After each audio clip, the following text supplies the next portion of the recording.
All right, we are live now. Okay.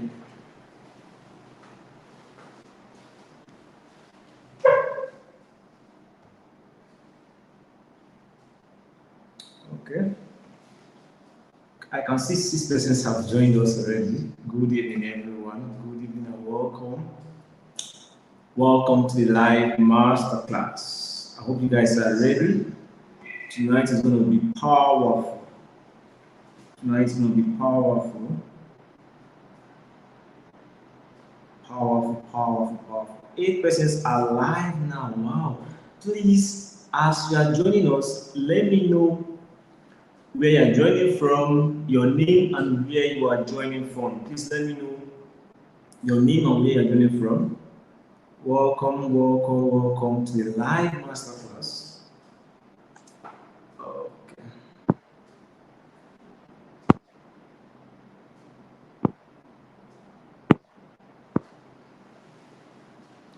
Welcome everyone. We have like 11 persons now.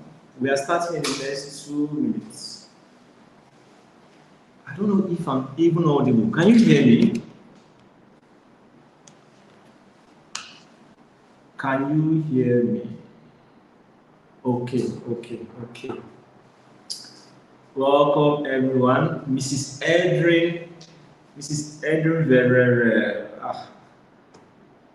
our regular participant, our boot camp and our programs. She's quite a regular. Welcome. 80 persons are already here. Tonight will be powerful. Right. I just connected to another audio. So please let me know if you can hear me. Can you hear me? 20 persons are live with us here. Wow. I'm super excited. Tonight is going to be very powerful, very transformational. So stay tuned. Please, the most important material you will need with you right now is a book. That's your writing materials, whatever it is. You need one right now. If you don't have something to write with, you will miss out on a whole lot, especially the point that I'm going to be coming up. So get your writing materials handy. You need a pen, you need a pen and a paper. Yeah. Okay, all right. I think we're almost set now to get started. This one is for night, this one is for D. Okay. Right, good evening everyone. Welcome to the live masterclass. As you are joining us, let me know your name and where you are joining from in the comments. We have 24 persons live with us right now, and it's sharp 7. So that's something. So tonight is going to be a transformational night. You won't be disappointed. You are going to pick up a whole lot in the course of these teachings, right? You're going to learn a whole lot in the course of these teachings. It's going to be transformational. So get your writing materials, get a pen, get a paper with you, and get ready to learn, relearn, unlearn, and that's it. That's it. Welcome, Sandra. Sandra is joining us from Lagos. Sandra Mba, which is a very regular participant at our boot camps. I'm happy seeing you here with us tonight. Princess Rhoda from Ocean State, you're welcome. You're welcome to the live masterclass. Rosemary from Enugu State. Rosemary, you're welcome. Yapsi Tank, I don't know if I got that right, from Jos Plateau State. You're welcome to the live masterclass. Unique from Onisha, Anambra State. You're welcome. 29 persons are live, so wow. Let's get into the business of tonight. I pray I'm able to, cover up everything I plan to do tonight in the course of an hour. My goal is that By 8 p.m., I can let you guys go about your normal duties. I know you have so many things to do this evening. I mean, it's weekend.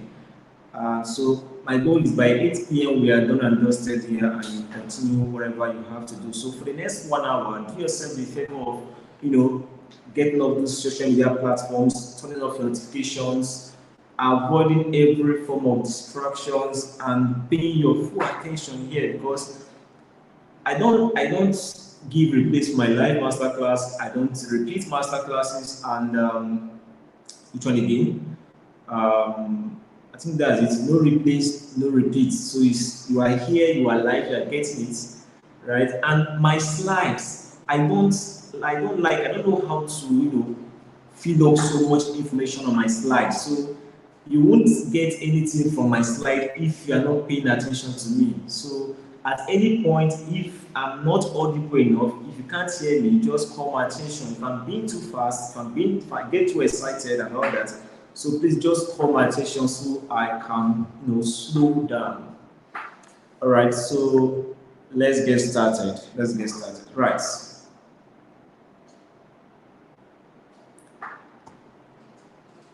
All right, so the ground rules for tonight. Number one, you have to be open-minded. I'm going to say a lot of things that mostly be contrary to what you've been told in the past or what you've gone to believe. And if you're not open-minded, it will be very hard for you to unlock the value in the class. So please come open-minded, right? Engage. This is a conversation. We're going to be having a lot of conversation here, so you have to engage. You have to interact. Make it fun. It gets boring when I'm the only one talking. So please engage in the comment section. Respect everyone's journey. So we have people who are joining this live class for reasons that may not be,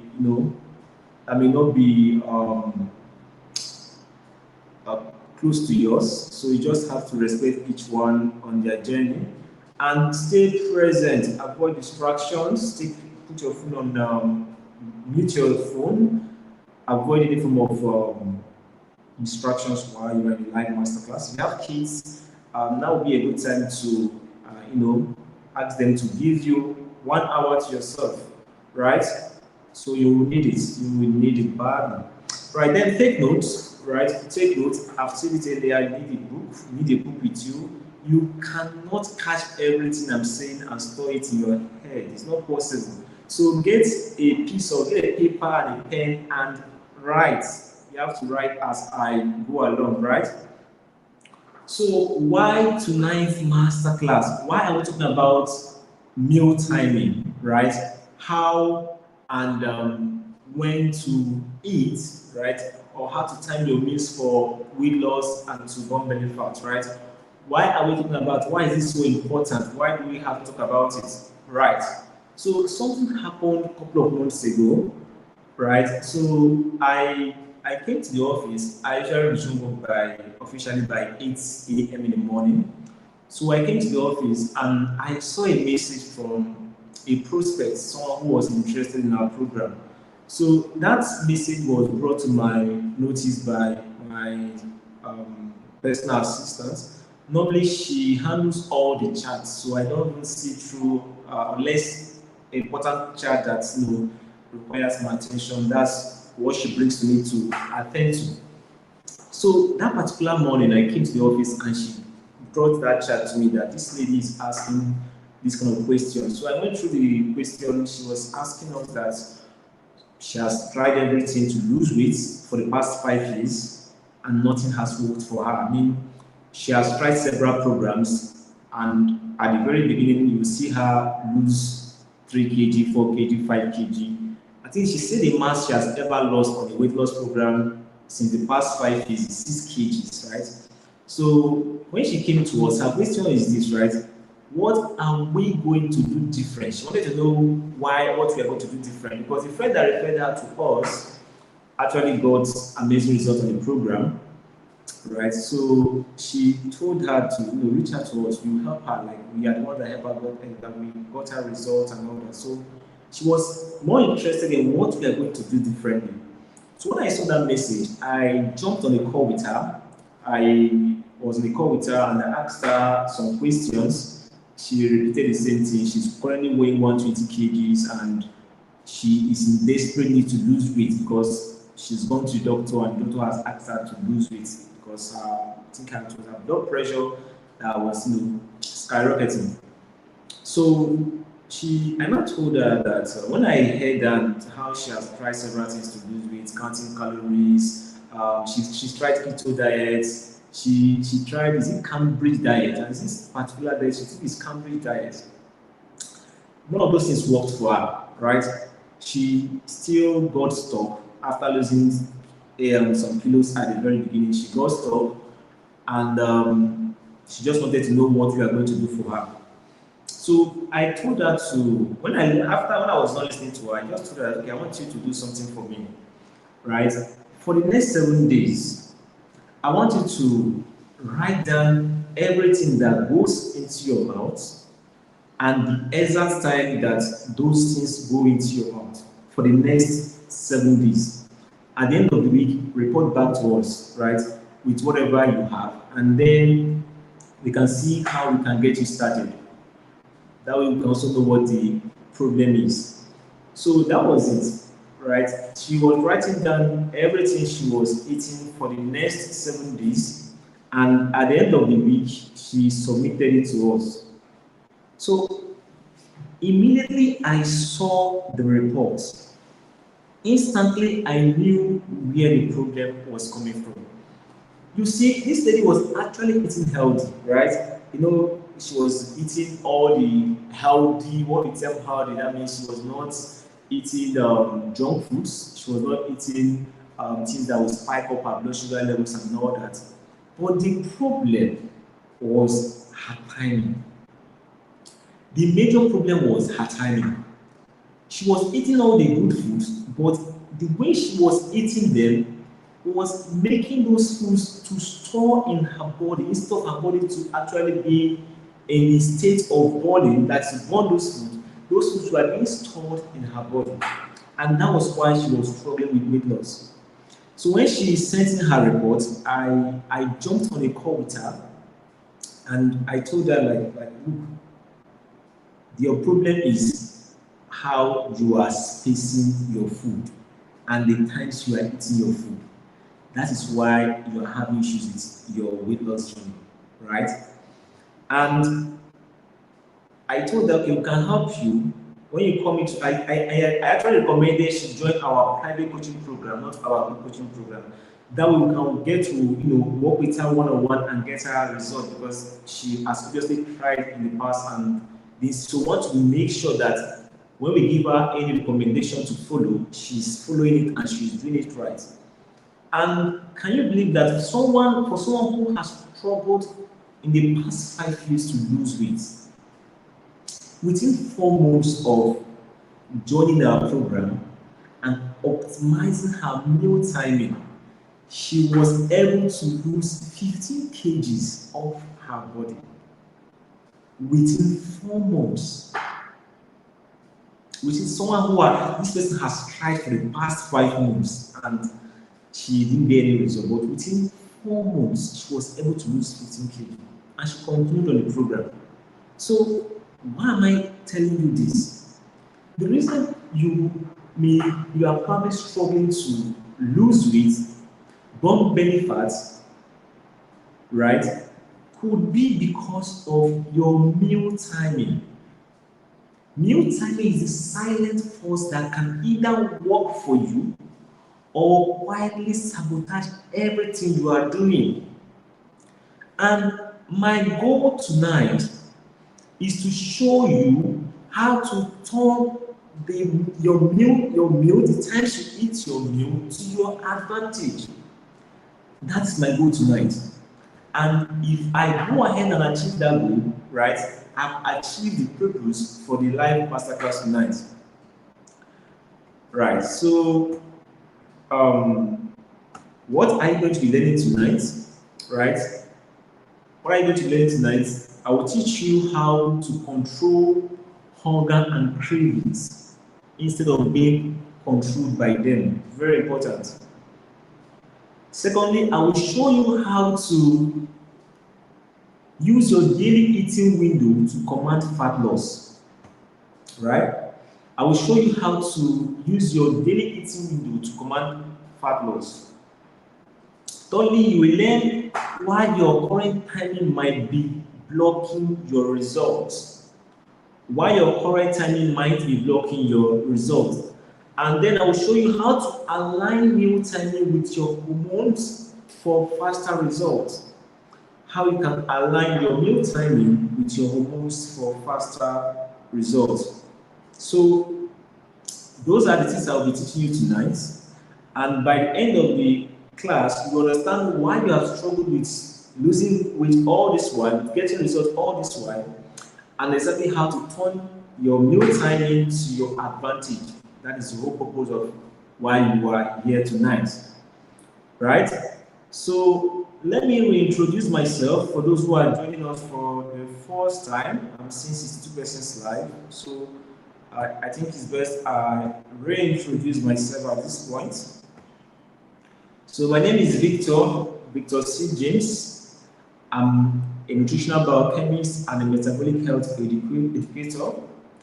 I have 5 years experience helping Nigerian women lose weight, get results using their diet, right? Just by optimizing their diet and making simple lifestyle changes, nothing dramatic, right? And over 12,000 people have followed my dietary interventions. We have over 2,000 documented success stories of those who have gone through my program and achieved results. And most people who are live on this masterclass are currently on the program, or they have once participated in one of our coaching programs and have gotten results. Right? Our program have been recommended by doctors. We've had several cases where people come to us and said their doctor referred them to us, and we've worked with those people to get their results. Just last 2 weeks rather, we had someone who has been hospitalized for over a month with high blood sugar levels. He was on insulin treatment for 2 months. I think a month or two. The man was not seeing any results, so it was the doctor who have followed our program, right, that reached out to us and asked if we can help him, right? So the person, the after several back and forth, he had to join the program, and within 2 weeks, his blood sugar normalized. He got discharged from the hospital. Until date, for someone whose blood sugar was around 11, when before in the next, I think within a month of following the program, it was stable at 4-5 milligram per month. That shows you that what we are doing here is actually changing lives, right? So what I'm simply doing tonight is part of my way of making sure that more people, especially those who are not even on the program at the moment, get to know and understand what we're all about, and also get to understand how they can use their food as medicine. That's just what we are all about, right? So let's get started. My slides are a bit messed up. I'm sorry about that. So that means you're going to be sticking to one slide for now. All right. So before we get started, let me ask you this question, right? We're about getting started now. Let me ask you this question. How do you know when it's time to sleep? How do you know when it's time to sleep? Let me know in the comments. Let me know. What tells you, what happens to you, or how do you know it's time to sleep? Let me know in the comment section. Are you sure I'm audible enough? Can you guys hear me at all?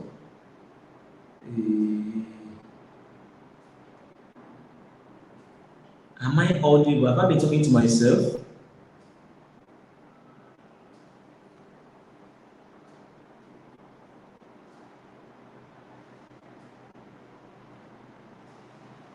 Sorry. Can you guys hear me? If you can hear me, let me know, please. All right. So yes, we can hear you. So I'm asking a question. Please, if you. All right. Okay. So I'm asking a question. Someone said you will feel sleepy. So someone said you feel sleepy. When I feel sleepy, I'll be sleepy and I have a set bedtime. That's nice. Okay. All right, let's get started. Let's continue. Right. This is where the class gets interesting. This is where the class gets interesting. All right. So let's continue now. All right. So now let's get started. There is something called circadian rhythm. Circadian rhythm, right? Circadian rhythm is what controls your sleep and your wake cycle, right? So what happens is that in the space of 24 hours, your body runs or have an internal clock which it follows for 24-hour cycle. And this internal clock is what controls all the processes that goes on in your body. When you sleep, when you wake up, when you get hungry, when you what else? When you anything that happens to you mostly is tied to the circadian rhythm, right? And it's not just the circadian rhythm that matters, right? In your body, every organ of your body have what we call internal clocks. These internal clocks are what controls every process that goes on inside your body.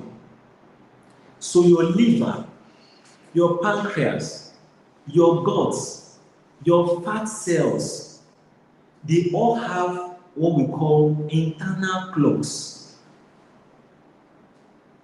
And these internal clocks are what we call peripheral clocks. All those organ clocks, the clocks that are in all those organs of your body are called what? Are called the peripheral clocks.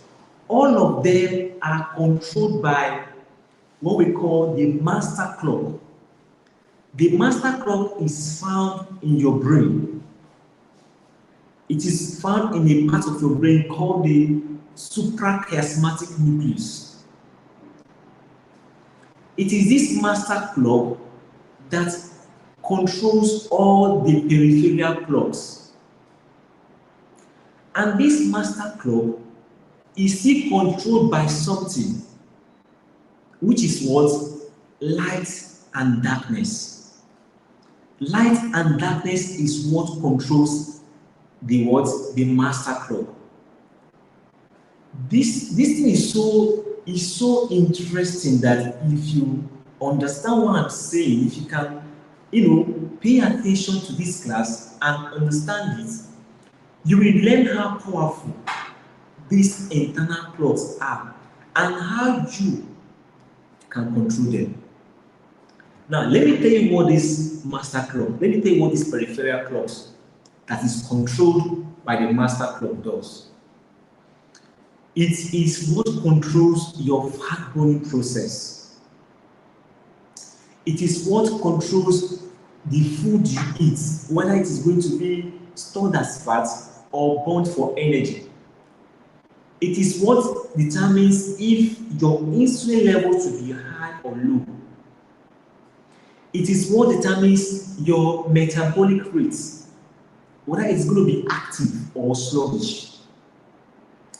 It is what determines your cortisol levels, when it rises and when it falls. And they are not always open for business 24/7. There are times when they go offline, or there are times when they work at their optimal best, and there are times when they reduce their levels of activity. Let me give you an example. Insulin sensitivity Insulin is the hormone that removes blood glucose, that removes glucose from your blood and puts them in your muscles. So it actually directs glucose to be removed from your blood and to be sent to your muscles and other parts of your body. That is what insulin does, right? Do you know that insulin sensitivity reduces by 50 to 70% at night? Do you know that? Do you know that when it gets dark, your insulin sensitivity reduces by 50 to 70%? That is how powerful your circadian rhythm is and why you must understand it. Look, this thing is so powerful that you can literally use it to tell your body that I want to eat this food and I want you to burn it for energy. You can tell your body that, you can direct your body on how to use the foods you are eating if you can understand this new tiny masterclass tonight. That is why you need to pay attention. It will make you a powerful person. You will understand the level, you will understand the performance of your body at a level most people never get to understand. That is why this masterclass is powerful tonight. Right. In fact, meal timing is so important that there is a field of study that is dedicated to understanding how the times you eat your meals affects your body. That field of study is called chrononutrition. It is dedicated to understanding how your meal timing affects your hormones, your sugar levels, your mood, the internal processes that goes on in your body. This field of study called chrononutrition is dedicated to understanding that. Right. So let's get into it. Right? Let me say this. It is not what you eat, right? It is not just what you eat or how you eat, it's not just what you eat or how much you eat that determines if you are going to burn fat or store fat. The time when you eat those foods actually play a crucial role.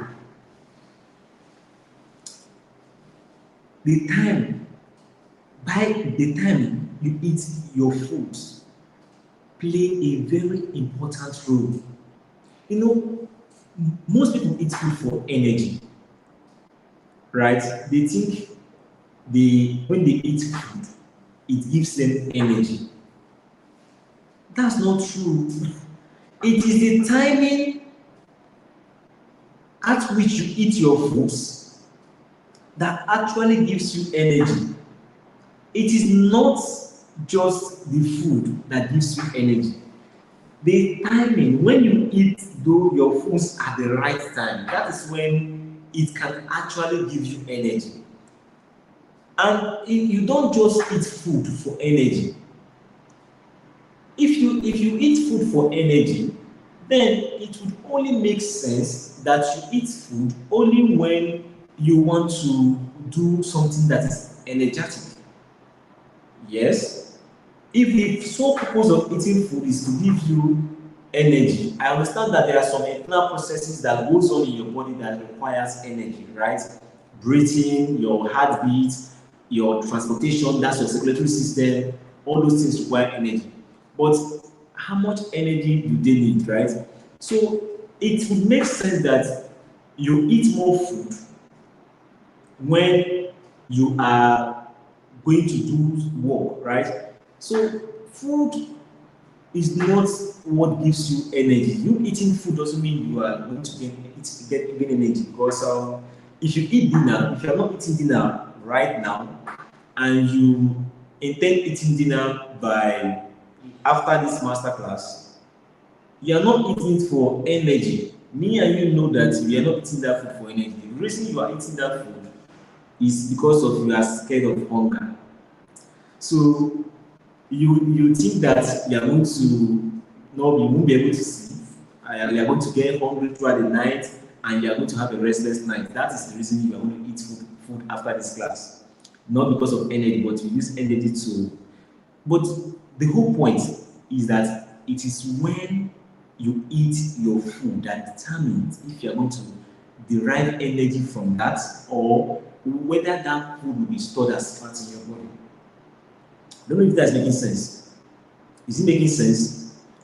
You can eat the perfect diet at the wrong time, and your body will treat that food like a threat, not fuel. Does that make sense? You can eat the perfect food. You can, just like that lady I was telling you about. When I went through her report, she was eating her dinner. There was no unhealthy food on that list that week. Throughout that week, she was eating all the healthy foods. But it was her timing that was a very big obstacle for her. And that was why she kept on struggling. Throughout that week, she ate all the right foods. So you can be following the perfect diet. But if your timing is not right, my dear, that food is not going to be used as energy in your body, or it's not going to be. It will just be stored as energy. It will be stored as energy, not used up. To be used up, that's the whole point. It will be stored. And if you are looking to lose weight, if you are looking to burn belly fat, you want whatever you are giving to your body to be stored, not used. Right? And the problem we are currently faced with is that when it comes to weight loss, right, we have been, I don't want to use the word brainwashed, but we have been made to believe that it is calories that matter. It is all about calories. That if you, let's say you are a lady and you eat 1,400 calories in a day, you burn fat. If you're a man, you eat 1,700 calories in a day and you expend more energy than that, you're going to burn fat. You're going to create imbalance, and the imbalance is what that means if you're going to burn fat or you're going to store fat. That oversimplification is what is making a lot of people struggle with weight loss journey. Look, your body is not a calculator. You can't press in numbers and use it to. You know that idea of calories, body calories, is coming from physics. The idea that your body burns calories, the whole idea is from physics, energy balance in physics.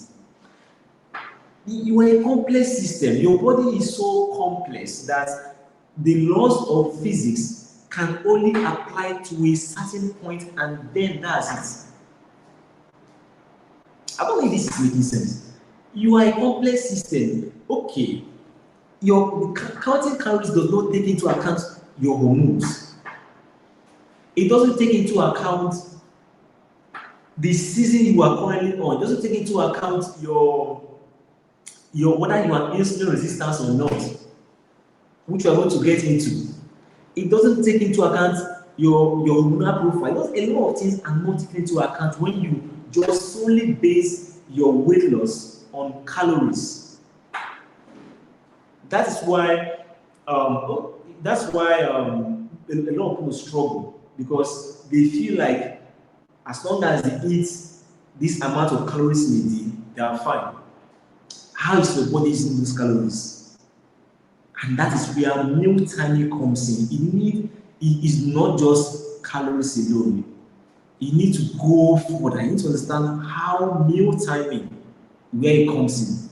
Is this making sense? Is this, no, this, the class hasn't started. This is just an introductory part of it. The class hasn't started yet, right? But is it making sense? I want you to get this clearly. I want you to get this. So if you can understand this perfectly well, the class will make sense, right? If you can understand this very well, the class will make sense, right? 30 minutes gone. So let's get into it. Let's get into it. So let's get into the class proper now. So, but before we get into that, what I want you to understand is this. You can have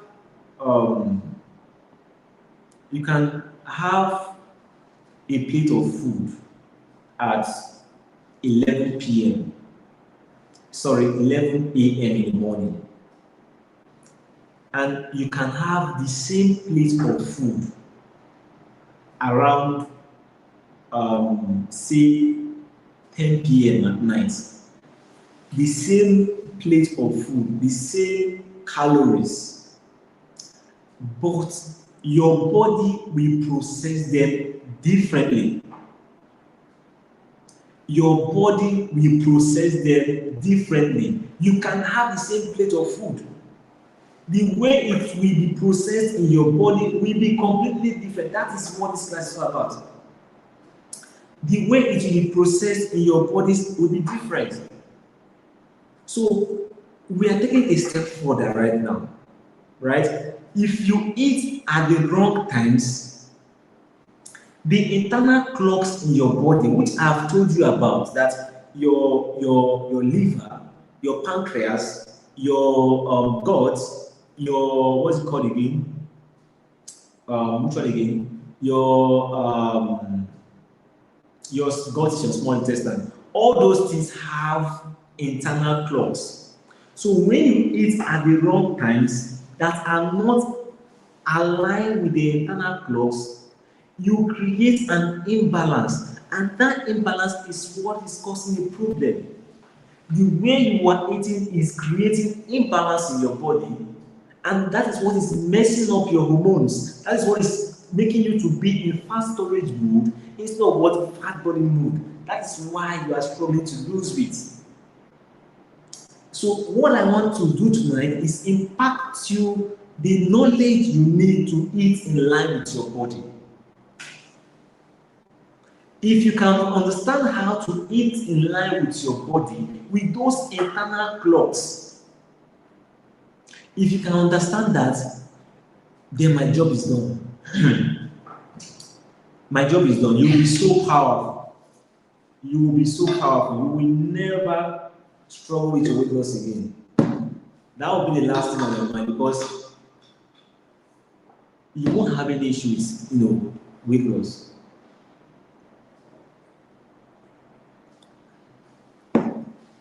So let's get into that. Let's get into that. We're going to start with.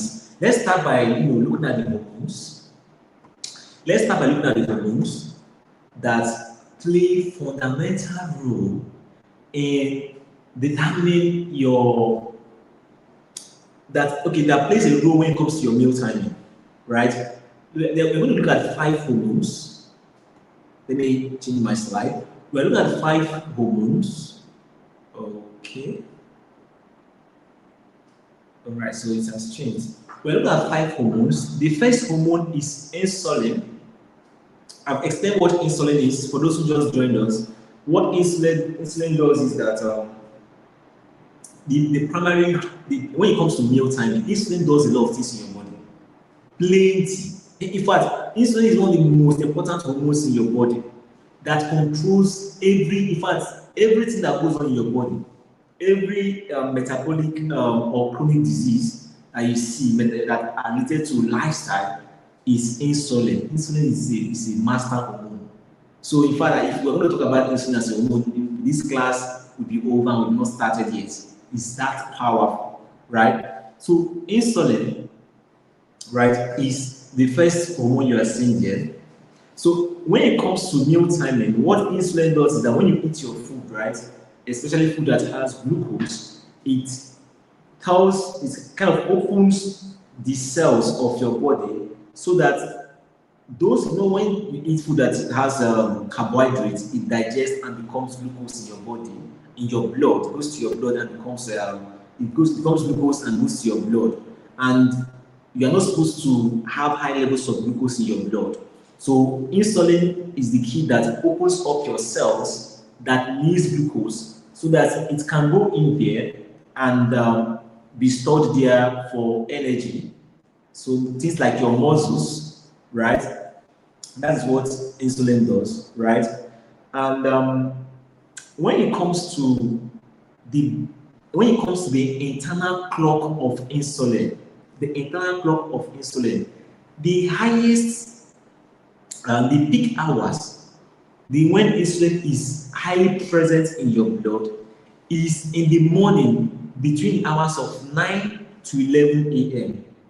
That is when insulin peaks in your body. That's the time when they take your blood sugar, your blood, and they check for the hormone called insulin. Between the hours of 9 to 11, it is when it is at the highest.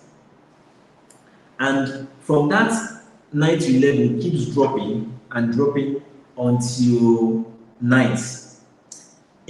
At night, around the hours of I think from the hours of 9, 10, 11, in fact, no, it starts from 8, yeah. From, in fact, 7, 8, 9, the levels of insulin tends to drop drastically.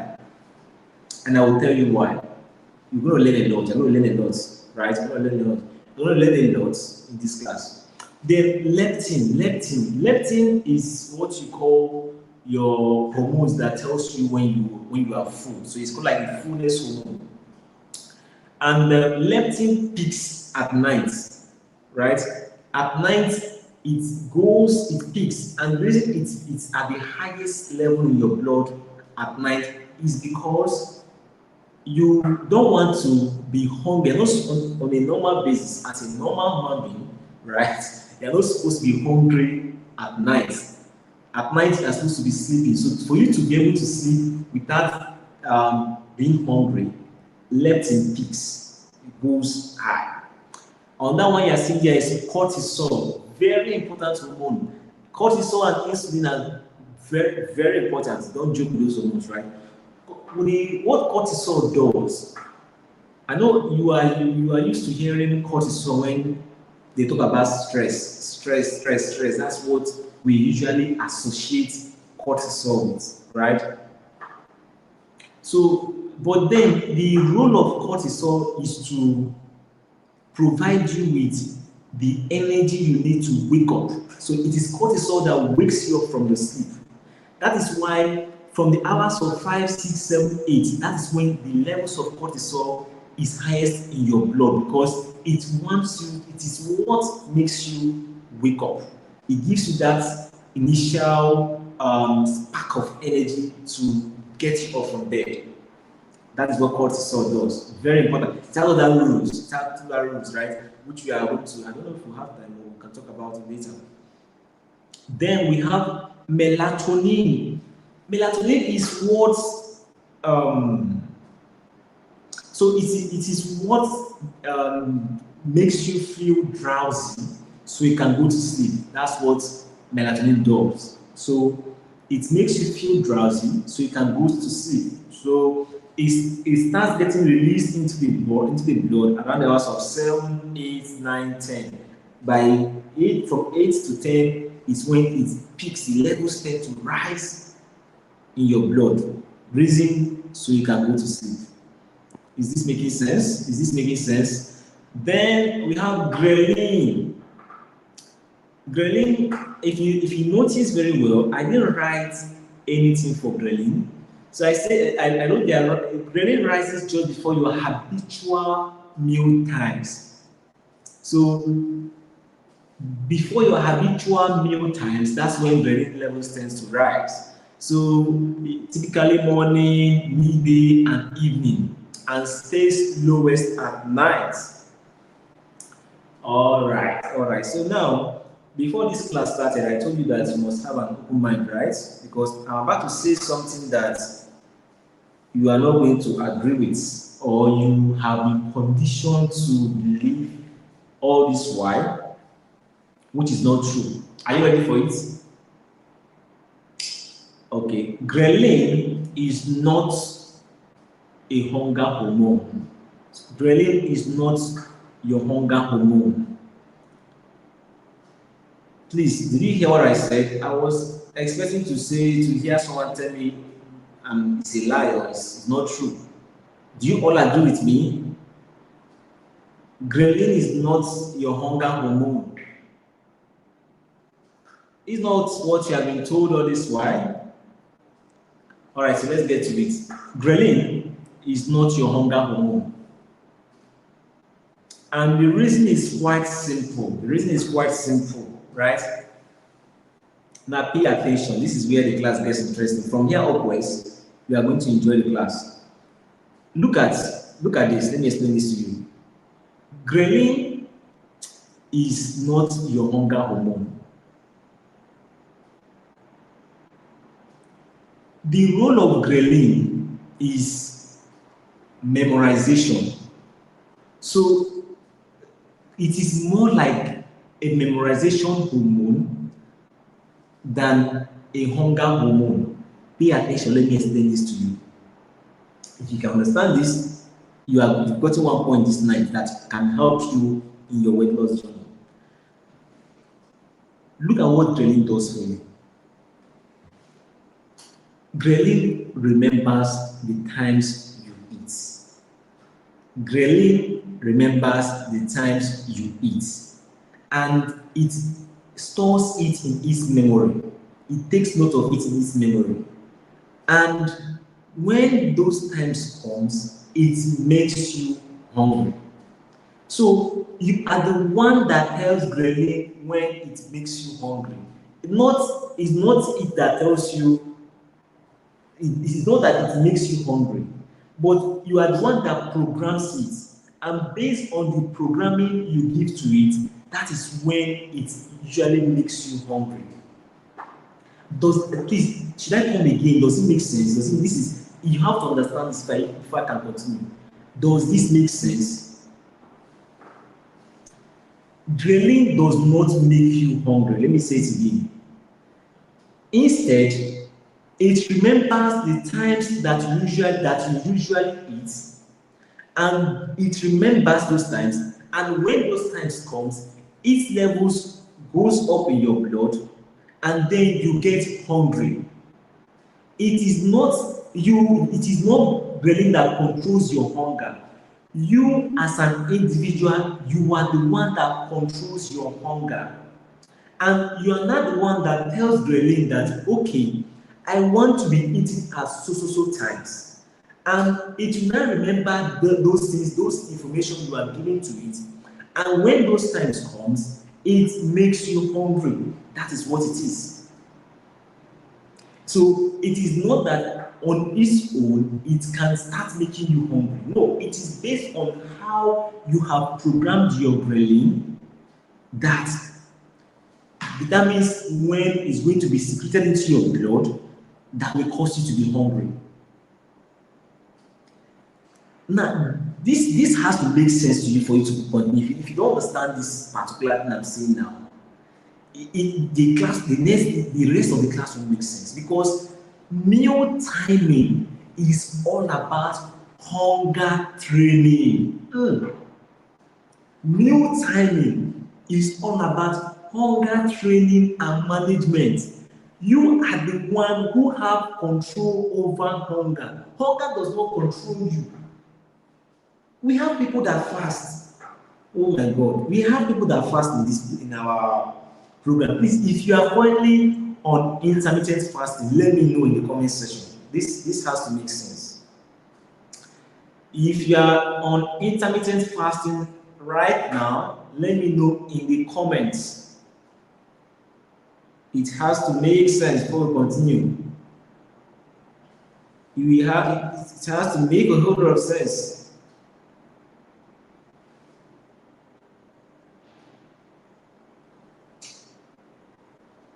Okay.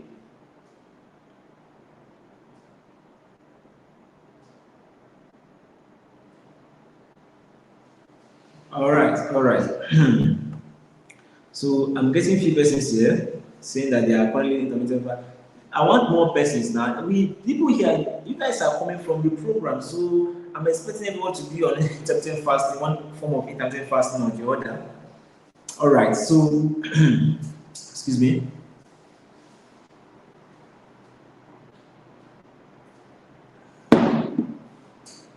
All right, so yeah, now this is gonna make sense. Good, good, good, good, good. Now pay attention, right?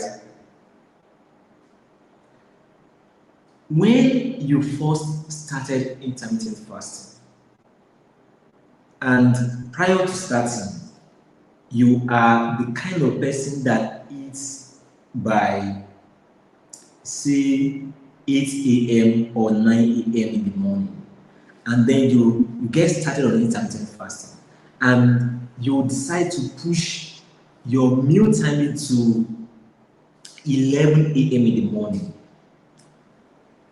The first day you are going to try that particular thing of eating by 11, by 8 o'clock in the morning, you will have serious hunger pangs. Your body will shake. The second day it will happen, by that 8 o'clock, you will still have serious hunger pangs. Your body will shake. The third day, it will happen again. You will have hunger pangs. Your body will shake.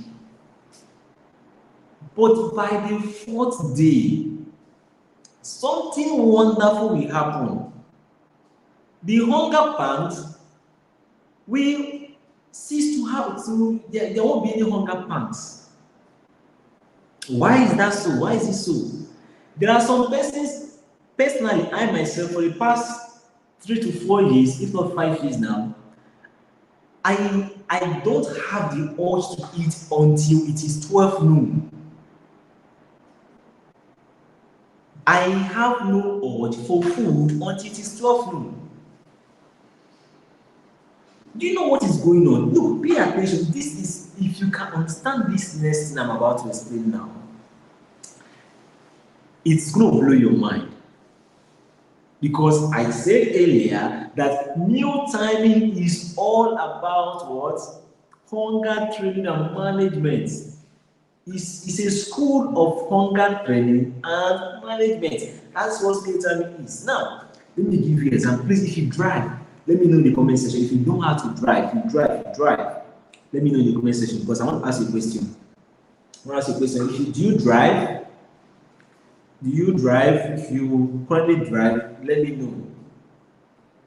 Okay. While I'm waiting for responses, let me explain this to you, right? If your car is parked on a flat plane, a flat plane is just a flat surface, and you put your car on neutral. If your car is on a flat plane and you put your car on neutral, what happens to your car? What happens? If you put your car on a flat plane, what happens to your car? If you put your car on neutral on a flat plane, if you put your transmission on neutral when your car is on a flat plane, what happens is that your car starts moving forward. If you drive, you should understand this if you've ever tried it.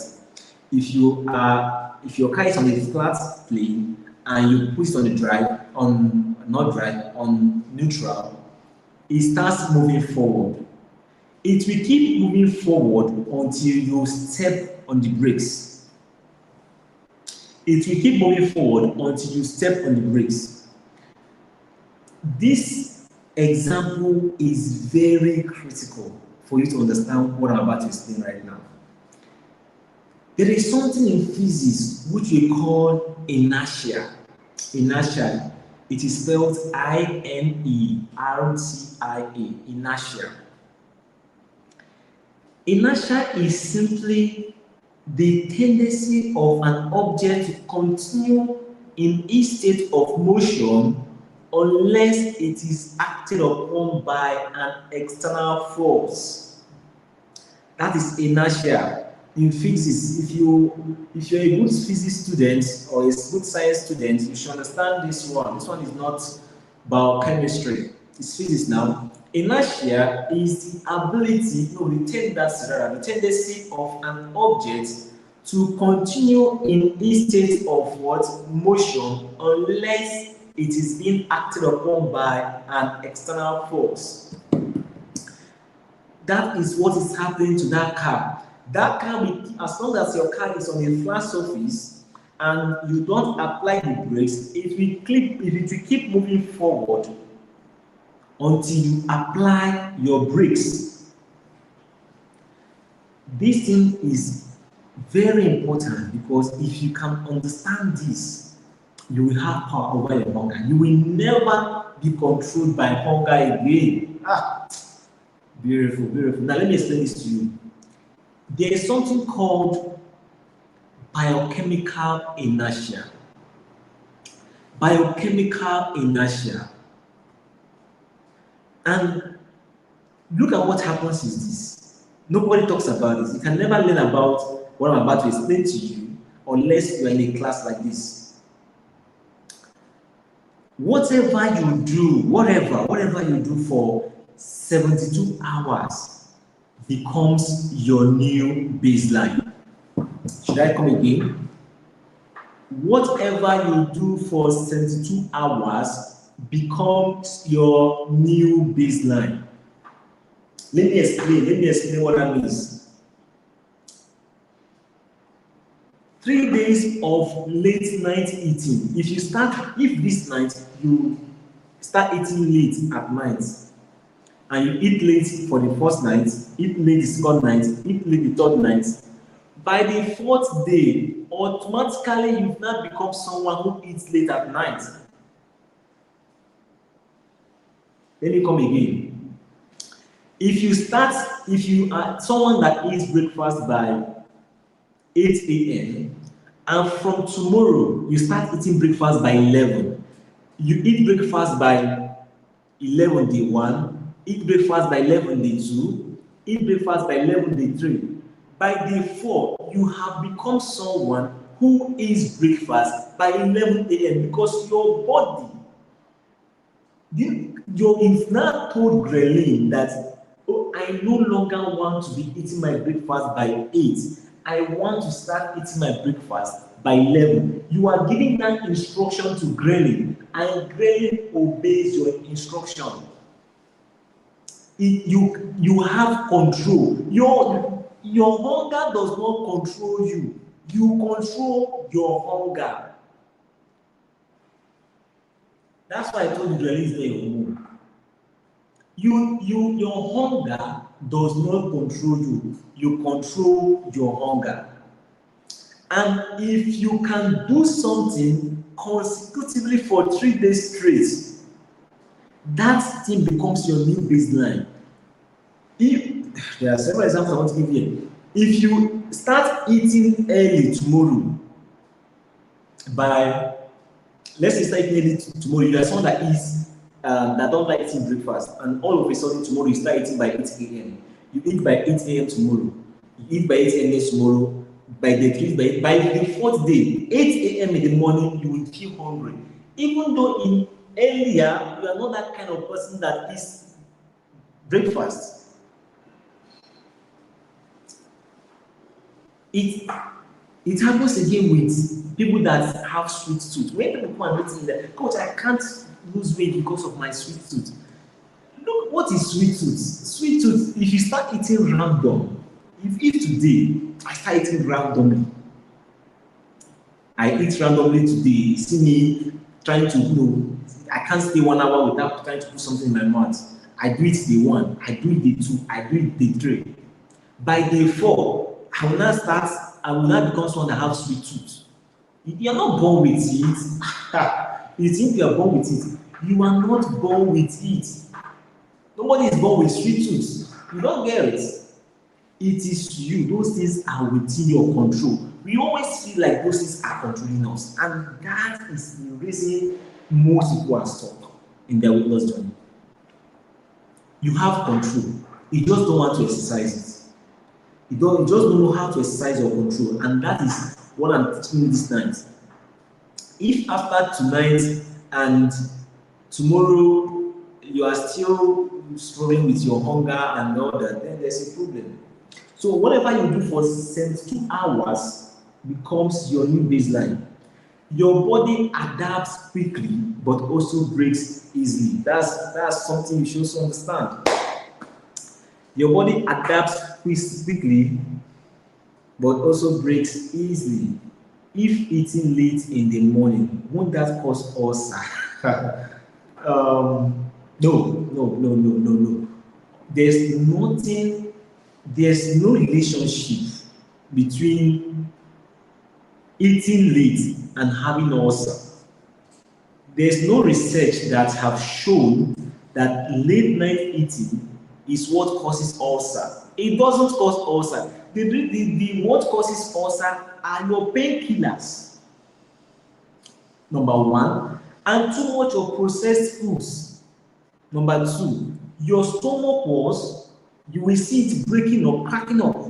You start creating cracks on your stomach walls, and then the acid in your stomach start, going into those areas.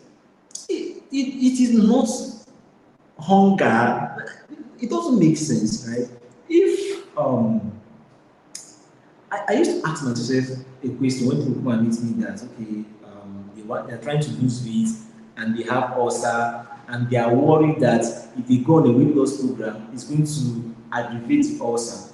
My thought process whenever I see such question is this, right? Most people who are overweight, the reason why they are overweight is because of they are feeding their body too much food, right? Overeating is the primary cause of being overweight. So if you are overeating and at the end of the day you still have ulcer, why are you not scared that if you make healthy changes to your lifestyle, you are going to end up aggravating the ulcer and all that? That doesn't make sense, right? So don't come and don't have that mindset that if you start timing your meals right for your body, it's going to cause ulcer. There's no studies that have shown that. There's no connection. Two major reasons why you have ulcer. Number one is overuse of painkillers. And number two reason is what? Overconsumption of processed foods. Those are what damages your intestinal walls. But let's not digress into that, because if we go into that before we come out, it will not be today. So let's just not go deep into that, right? So now that you have understood the hormones and you have understood how powerful ghrelin is and how you can actually use ghrelin to, transform your meal timing, and you now understand that you have control over ghrelin and ghrelin does not control you. Let's now look into what happens when you eat in different times of the day. Let's look at it. What happens when you eat at night? What happens when you eat early in the morning? What happens when you eat during the day?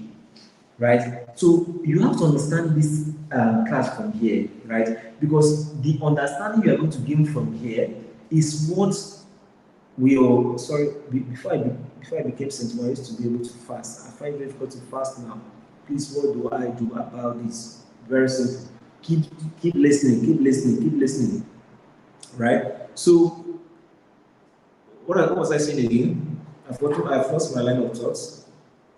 So, okay, let's look at how we can now use meal timing, right?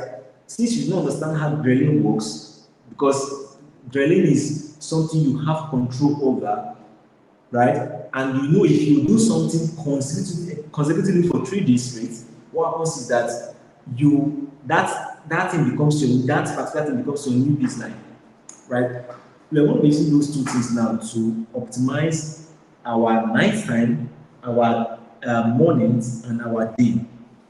All right, let's get started. Let's get started. This is where the class gets interesting.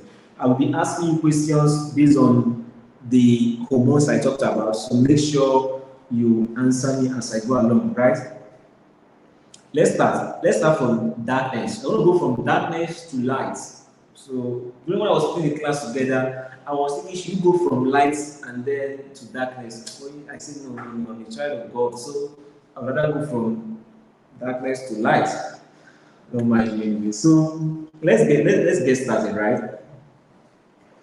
At night,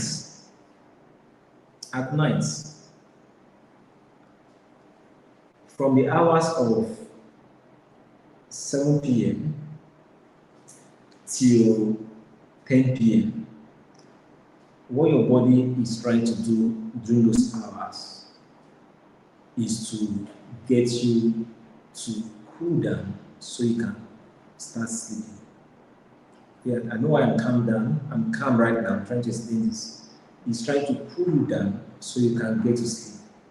You have to understand what happens. Your brain is what controls every part of your every part of the master clock in your brain is what controls the organ clocks. That's the peripheral clocks. She remember now, the master clock in your brain controls the peripheral clocks. And the master clock in your brain is controlled by light and darkness. That's light and day. When it starts getting dark, that's how your brain knows that, okay, it's night. Right now, it's time for you to prepare for sleep. And what it does is that, excuse me, melatonin, the levels of melatonin in your body, in your blood, starts increasing. And melatonin is what makes you feel drowsy, so you can, sleep.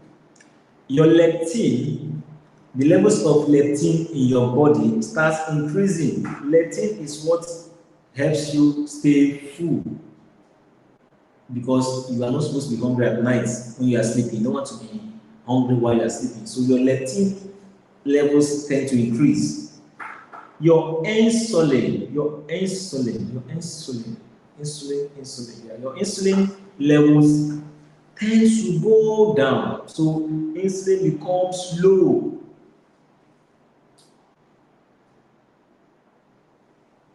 All right, that is what is going on.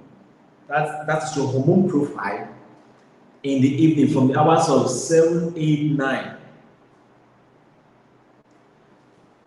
When melatonin rises, it suppresses the production of insulin.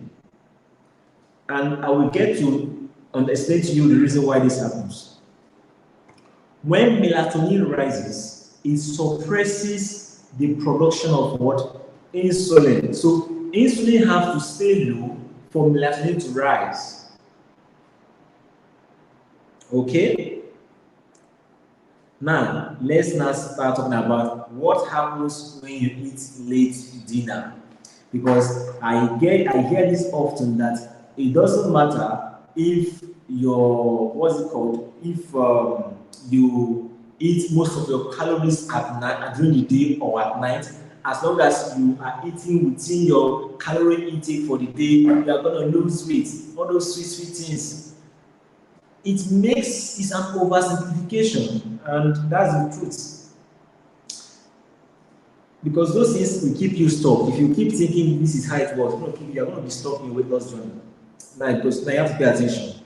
So late night dinner. What happens when you eat late at night? You are going to create a very serious problem.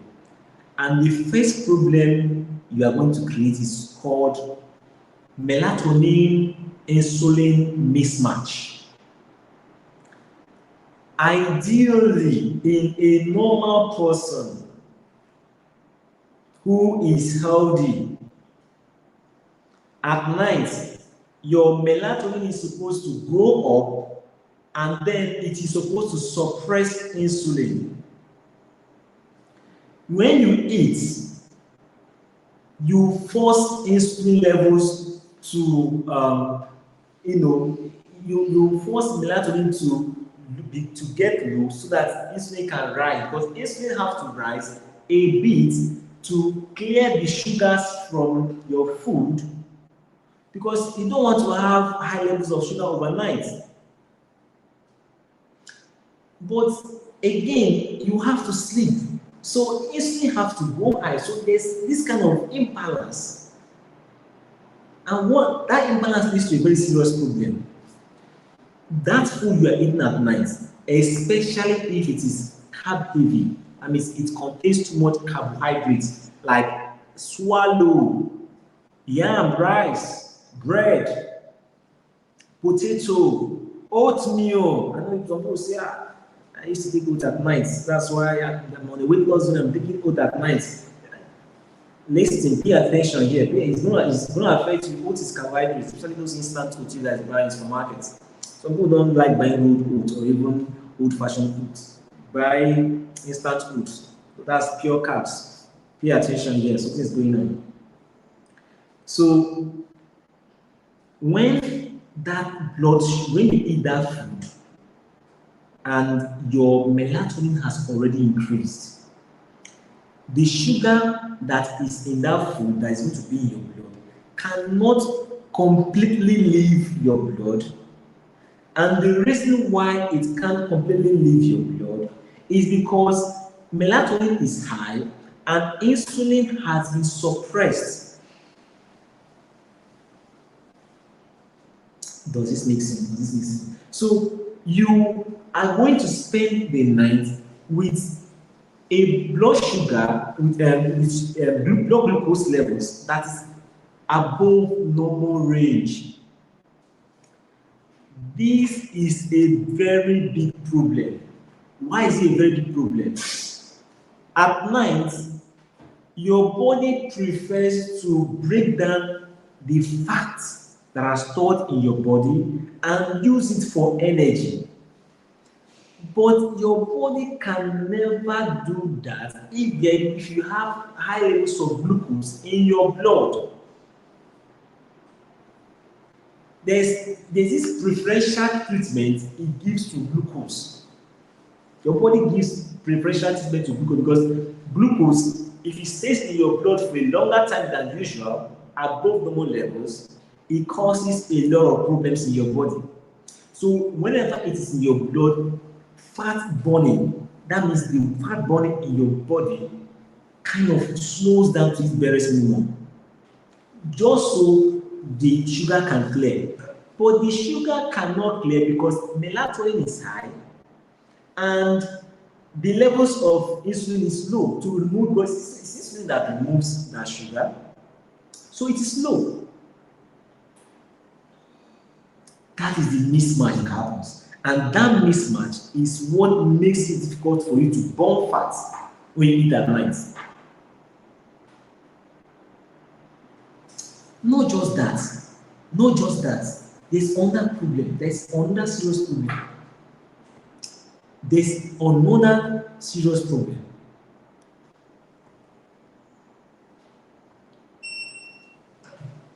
Now pay attention. Excuse me. During the day, your body is in the state of digestion and energy provision. That is what your body does mostly during the day. It is at night that your body starts the process of repairing and healing. That is why sleep is very important. It is at night your body starts the process of what? Repairing damaged cells and healing what is broken in your body. It is at night your body does that. It doesn't want to do anything digestion at night. Digestion is done during the day. Energy provision is done during the day. At night, your body's own is really focus and repair everything that has been damaged and try to make sure that everything is in order. Those the healing things that need to be healed are healed. Things that are damaged are repaired. But when you eat late at night, your body will now see food. What is this guy doing? Why are you eating food by this time when you know I'm supposed to be repairing all the damaged cells and making use of the nutrients from the food that you're eating all day to repair and to heal and to supplement whatever needs to be supplemented. Why are you giving me food by this time? That is the question your body will be asking you. Okay, it will not say since there is food, it has to be digested. I mean, we can't just leave it. So it will stop the healing and repairing process and now start and focus on making sure that the food that you gave it is digested. That is what happens. So at night, you are messing things up when you eat at night. You are messing things up.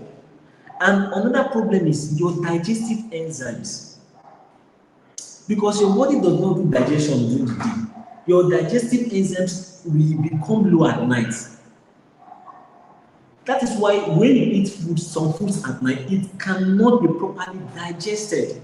Because your body cannot release enough enzymes to digest them. That's why most times when you eat, you have stomach upset or you have trouble sleeping and you won't sleep well. Oh my goodness. Is this class transforming someone's life tonight? Are you learning? Are you learning? Are you learning? Let me know. Are you learning? Oh my goodness. Is someone's life being transformed tonight?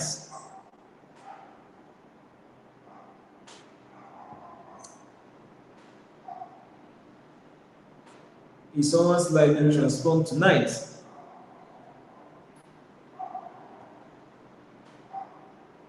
Okay. Let's continue then. Let's continue. The problem hasn't ended. The problem hasn't ended. Okay. The problem hasn't ended. Because of just eating late at night, the problem has just begun. So you ate late at night. You ate something that contains high amount of carbohydrates. And overnight, your blood sugar stays high because there wasn't enough insulin to reduce the blood glucose levels. When melatonin, that's my good friend melatonin, when the levels of melatonin goes low, around the hours of 4, 5, 6, 7, 8, the levels will drop so that you can wake up, right? The levels of melatonin drops around that time. As light comes, so does melatonin dissipate because your brain, you see, I don't know how the brain sees if you're in a dark room, your brain sees that day is breaking and your melatonin levels tends to go low. So as it goes low, insulin becomes responsive again. That means your body becomes sensitive to insulin again, or rather your pancreas is able to release insulin again. Your pancreas, the beta cells of your pancreas is what releases insulin. So when melatonin levels goes low, your blood will now see, your body will now see that, wow, why is there so much glucose floating around all night? What's going on? It will now send huge amount of insulin to remove all that glucose from your blood.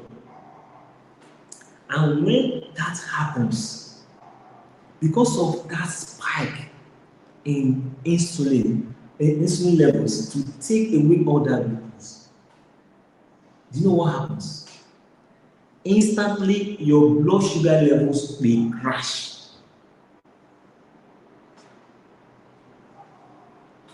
Your blood sugar levels will crash. And when this crash happens, your body will feel like, wow, what is this? This is just what's going on. Your body feel like, what the hell is going on? Why is the blood sugar low? It will not send off an emergency alarm. Sorry. So when this happens, your body sends off an emergency alarm. And this emergency alarm that your body sends off will now go and tell your brain, make this guy to start craving for sweeties. We need sugar, we need sugar in the blood right now. The sugar levels just went down. Come on, get this guy to start craving for sweeties. And instantly, you start craving for sweet things just because you ate late at night. People don't you experience this? When you eat late at night, you wake up hungry, you start craving, you just wake up hungry. That is what people don't understand it. The reason you eat late at night is because you think that you are going to wake up hungry or you're not going to be able to sleep. But when you finally eat and wake up, you will still feel hungry. The hunger will increase and you will start looking for what to eat. That is what is going on. Does this make sense to you right now? Does it make sense?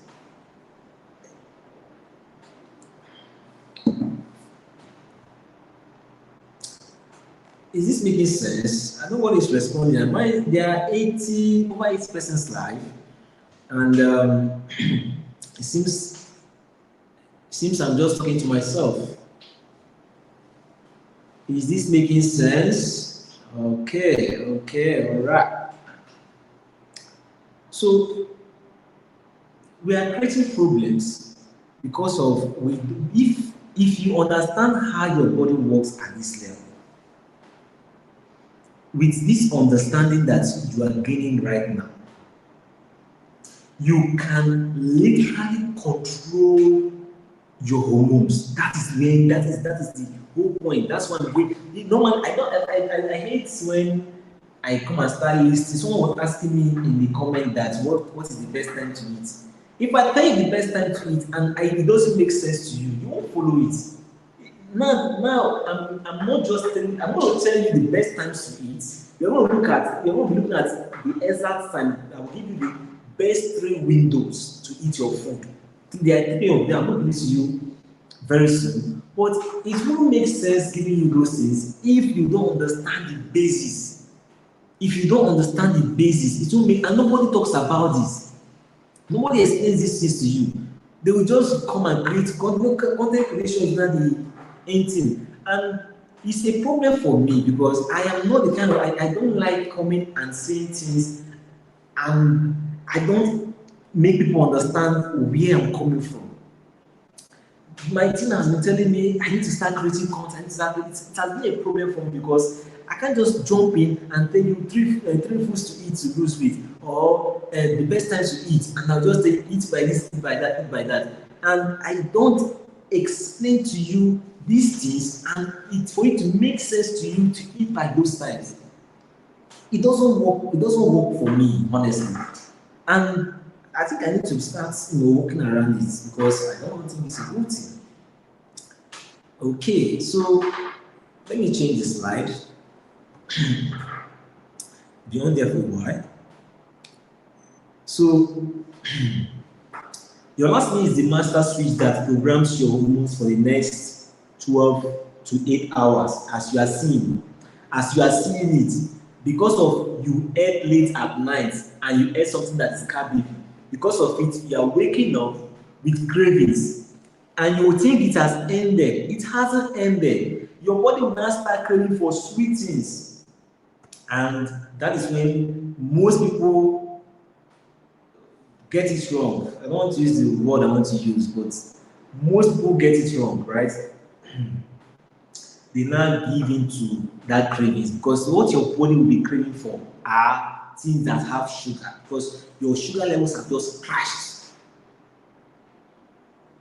So because your sugar levels have just crashed, your body will now start craving for sugary things, and that is a serious problem when you give into it. So you now give yourself, you now eat those things, right? And when you eat that sugary thing like pap, you eat pap, you eat what else? You eat pap, or you eat fruit. Fruit is a problem in the morning. Eating fruit in the morning is a very serious problem. You don't eat fruit. I want to talk about the best thing windows anyway. You eat fruits, you eat pap, you eat tea and call it tea now, but hot beverage and bread. You eat all those kind of food now that we eat as our regular breakfast food. And what happens? What happens? What happens? All right. Let me change the slide. Maybe so I can continue. Sorry, let me change the slide.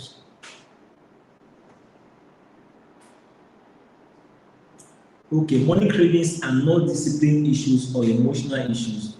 Morning cravings often begin the night before, especially when insulin and melatonin clash. It makes sense now. It makes sense. So morning cravings are not, it's not because of you have discipline issues or you have emotional issues, that especially morning cravings, that's not the cause. Morning cravings are things you do at night, watch it at night before the morning. That's what causes morning cravings, right? And the morning is the worst time to eat um, anything that contains carbohydrate, that's glucose, put anything that contains glucose into your body. Morning is the worst. Morning, and I will explain to you. Let's continue. Let's continue, right? So let's look at what happens between 5 to 8 a.m. in your AM in the morning. Let's look at what happens in your body. Let's look at the hormones at play. The most important hormone in the morning is cortisol. Cortisol is your stress. We know it as stress hormone, so we look at it as bad hormone. No, cortisol is the hormone that wakes you up in the morning. Your waking up in the morning is all thanks to cortisol.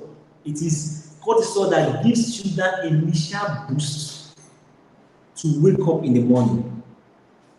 And the way cortisol works is that it increases your blood sugar levels. It pumps it up a bit so it can wake up, right? And in a normal person, someone who have normal functioning body with all their hormones intact, when you now have that pump in that glucose pump in the morning, insulin gradually clears it out. It takes its time to clear it out. But there is a problem. In the morning, your body is less sensitive to insulin. Your body is less sensitive to insulin. So insulin sensitivity is too low. It means that even if your body produces insulin, right, the effect of insulin in your body is so low that it's not going to be removing sugar from your body. Let me come again. Even if your body produces insulin in the morning, the levels, the sensitivity is so low that the rate at which the sugar in your blood will be removed will be so slow. And the reason for that is because your pancreas is very sluggish. I told you guys that your pancreas is what produces insulin, the hormone insulin. That's what produces it. It is very sluggish in the morning, right? So what is going on is that when you wake up in the morning, your metabolism is not ready to handle glucose from external body, that is from your plate.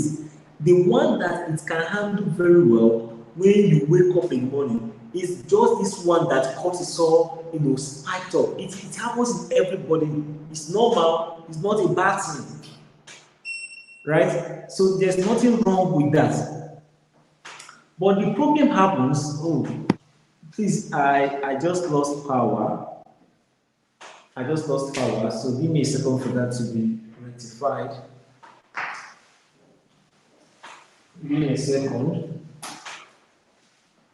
everything was supposed to be connected. So I wonder why this was not connected to EcoFlow. Everything was supposed to be connected.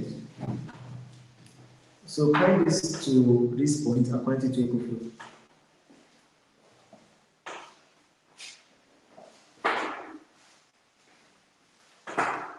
Just give me 3 minutes. No, 3 minutes is too much. Just a minute and this should be resolved.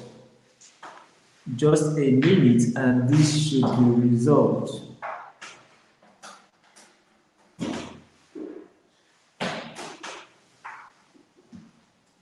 So it's supposed to be turned on at the back. It's supposed to be turned on at the back.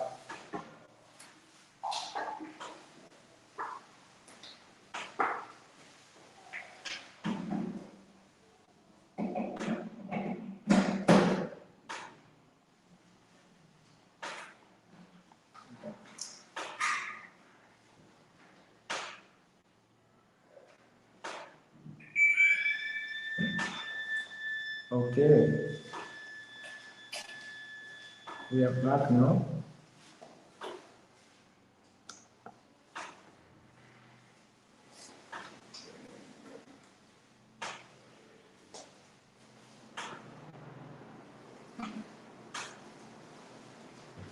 Is this connected?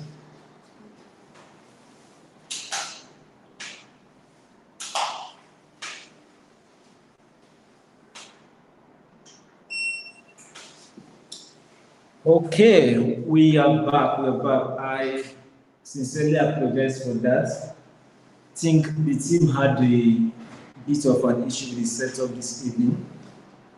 So it was supposed to be set directly to EcoFlow. We have a solar system in place, so I guess because of there was light, they forgot to do that. I really apologize about that. So it was supposed to happen. We made sure we had everything in place to prevent this from happening, and it happened. It has happened, so I can't do much about it.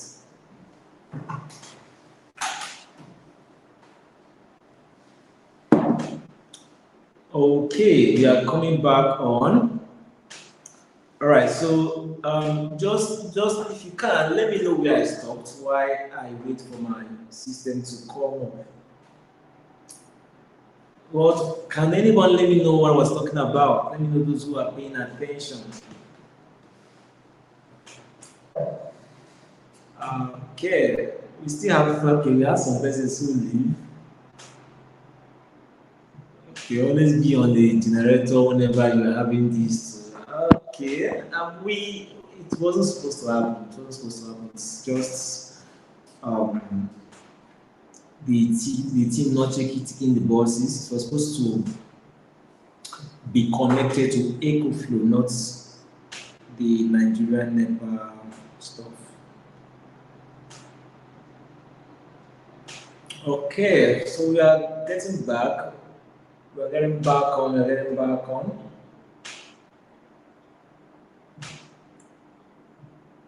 Nothing spoil. Nothing spoil. Nothing spoil. Just a little bit of a delay. That's all.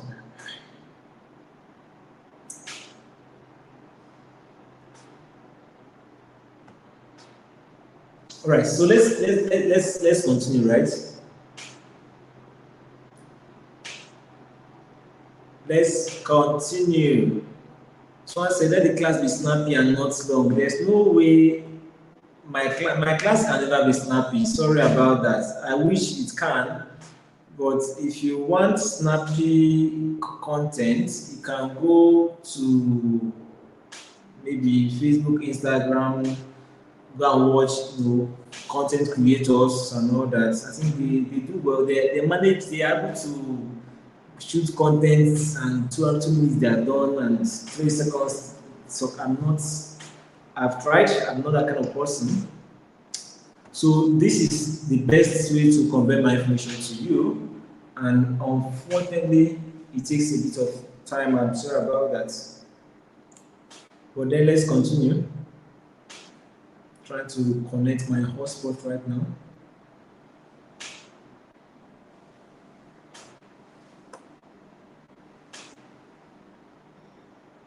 All right, so let's continue while we wait for the slides to come up.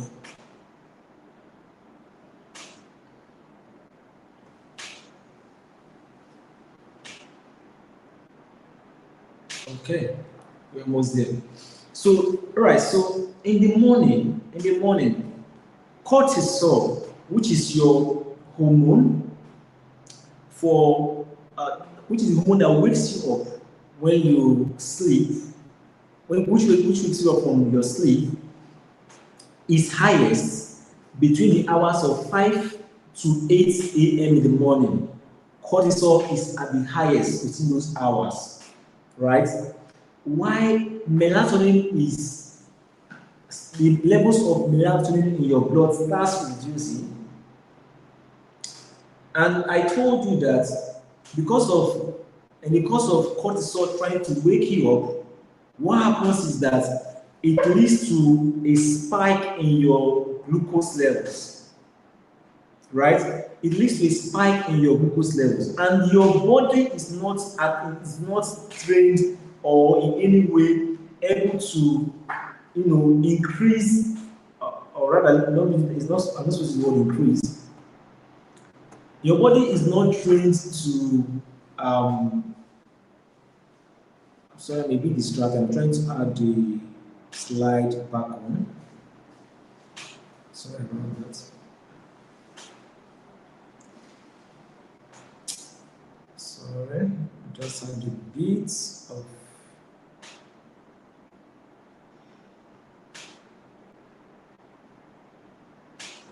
Okay.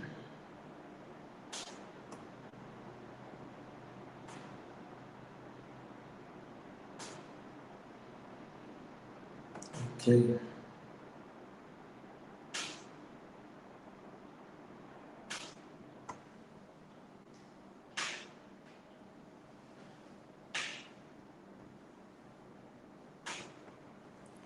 Okay, we are fully back now. We have our slide back on, right? Good. So we're just going to round off, right? Round up now, so we can just move on overnight. So yeah, so what happens is that because of your body is not trained to handle carbohydrate foods in the morning. Eating carbs in the morning is the worst time. The morning is the worst time to put carbohydrates in your body. Mornings are the worst when it comes to eating foods that are high in carbohydrates. And the reason because insulin sensitivity in the morning is at the lowest. Insulin sensitivity in the morning is at the lowest. So when is the best time? When is it the best time for you to eat carbohydrates, right? When is the best time to eat? And this actually causes a very serious problem. Let me just touch on it before we continue, before we get into that. But the aspect we are getting into now is, understanding your eating windows and knowing the best time to time your foods, and then we'll call it a night, right? So, but let me touch on this. When you eat your food, you eat foods that are high in glucose in the morning, and because your insulin levels are low that morning, right? What happens is that most of those foods gets or ends up being stored in your body. They are not being used to give your body energy. They are mostly stored. And again, because of how because the insulin levels are low, you will have glucose floating in your body until insulin becomes optimal. And the time in the morning when insulin becomes optimal is around the hours of 11 a.m. 9 to 11 a.m. That is when your body is best suitable, or is in the best position rather to handle glucose. That is when your body is best suited to handle glucose. So if you do otherwise, you go ahead and eat carbohydrates in the morning when you are supposed to be um, be in the fasted state, right? You will end up storing most of those foods as what's it called now? As as um, as fats instead of burning them. And this is what if you know someone who have suffered diabetes or someone who is diabetic, there's something they call down phenomenon.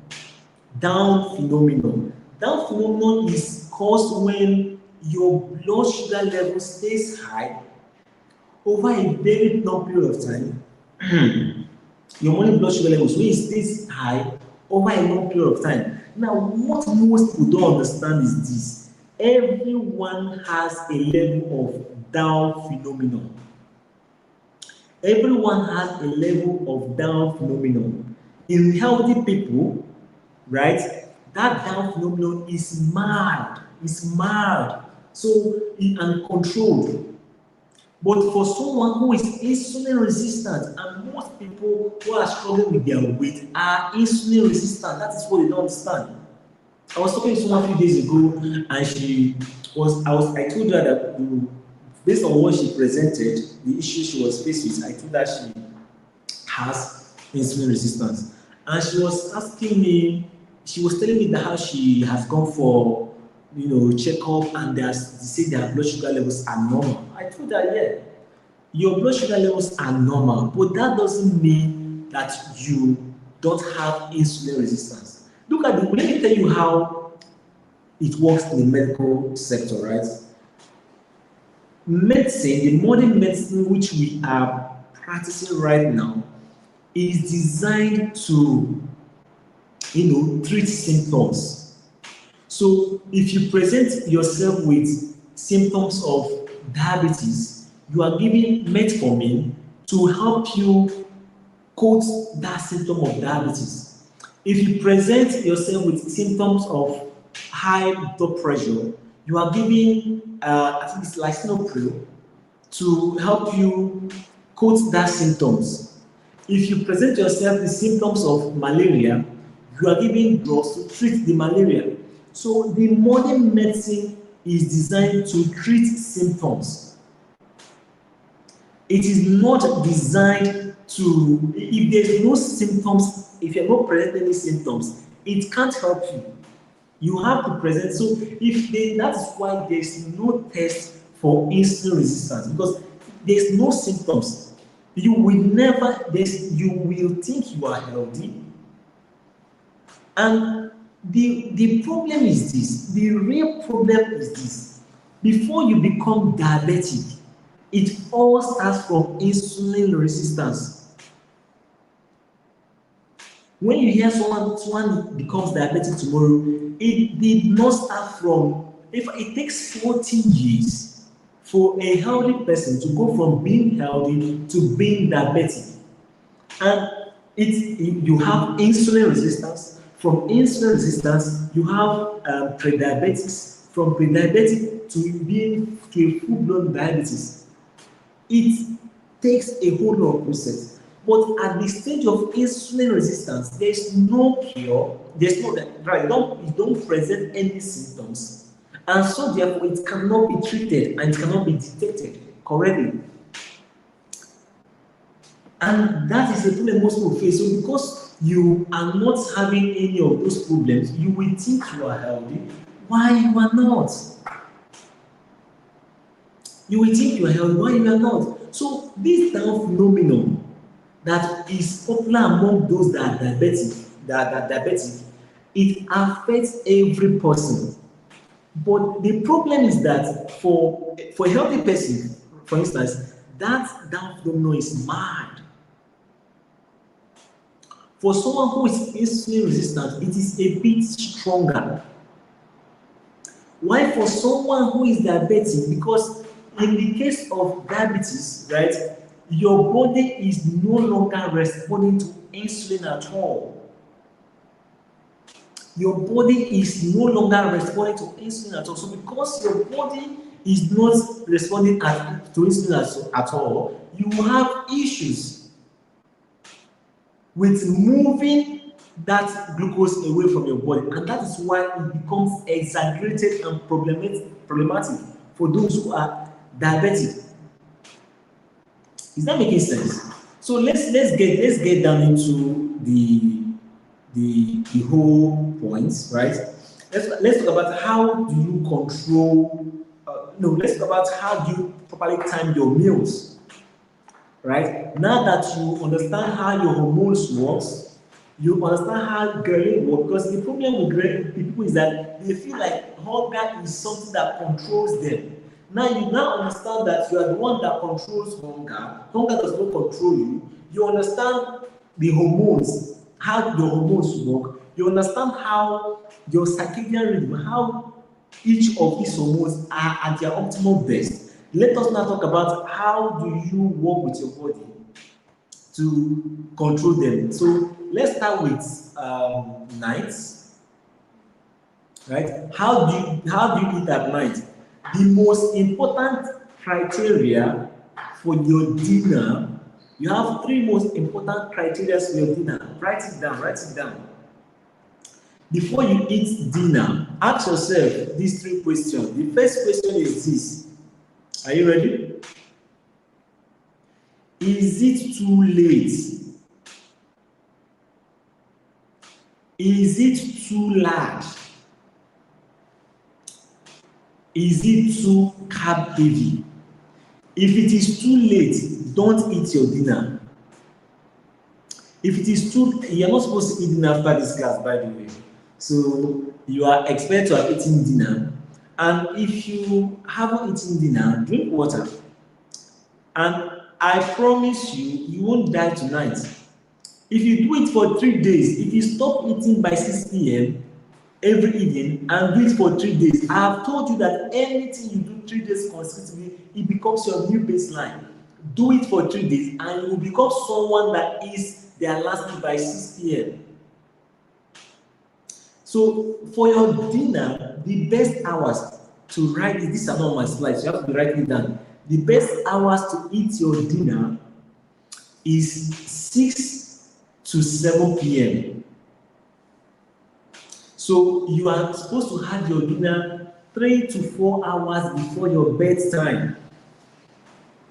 Are you there now? 3 to 7 p.m.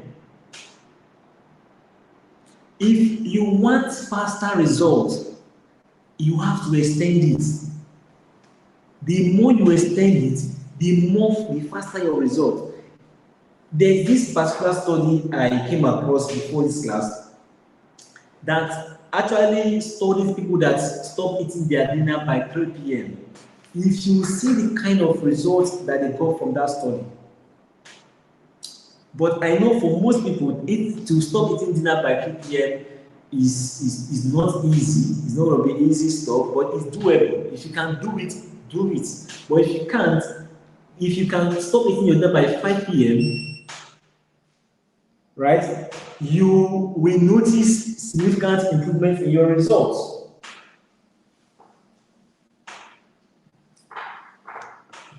Right?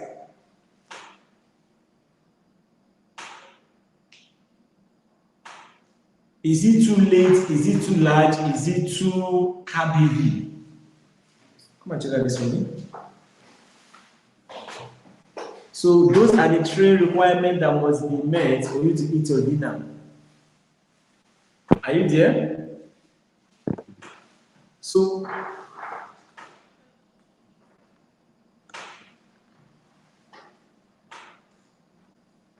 all right, so I have a bit of an issue here I'm trying to resolve.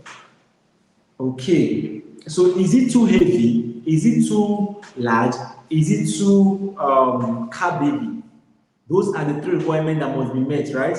Then the second thing you have to consider is the timing. Eat your dinner 3 to 4 hours before bedtime. If you want to get faster results, stretch it further. The further you stretch it, the better for you if you want faster results. Are you following now? Then you must avoid eating anything once it is past your dinner time. right? So ideally, if you want to start sleeping by 10 p.m., you are supposed to stop eating your dinner by 6 to 7 p.m. Ideally, once it is past that period, you are supposed to stop eating anything. What about those that are on drugs and they need to take their drugs? Okay, that's a very serious issue, right? So for those on drugs, right, it depends on what kind of drugs you are on. If your drugs requires that you have it with meal, right, and you can, if it's possible for you to have your drugs, unless people that take twice a day medications, if you take your medication once daily, right, you can have it by 7 p.m., right, or 8 p.m. You can stretch it to that time, and you can have it to your meal. But the thing is this, right? I usually tell those on drugs that if most of the drugs you are taking, that you are taking is a live medication, right? Most of the drugs you are taking that you think is a right for a live medication are mostly for things that you can manage with the right food and the right lifestyle changes. So your goal is to get off medication as soon as possible and use your diet to replace your medication. It's very possible. That should be your goal. So if you are at that stage where you are on medication, you should not see it as something that there's no disease, there's no lifestyle disease that is not reversible. From high blood pressure to high cholesterol levels to diabetes to there is none except for autoimmune disease. There is no lifestyle disease that you can't reverse with the right medication, the right nutrition, rather. So your goal is to get off medication. So while you are at it, right, it's quite possible that you may have to eat, or you may have to, what's it called now? You may have to fall short in some areas. But your goal should be to get off it as soon as possible. So I've told you that you have to stop late night snacking. Stop late night snacking. Night is not the time to start eating. You're not supposed to be providing your body with food at night. Your body is supposed to be undergoing what we call repair and healing. So stop providing your body with external nutrients at night. All right? So, what else?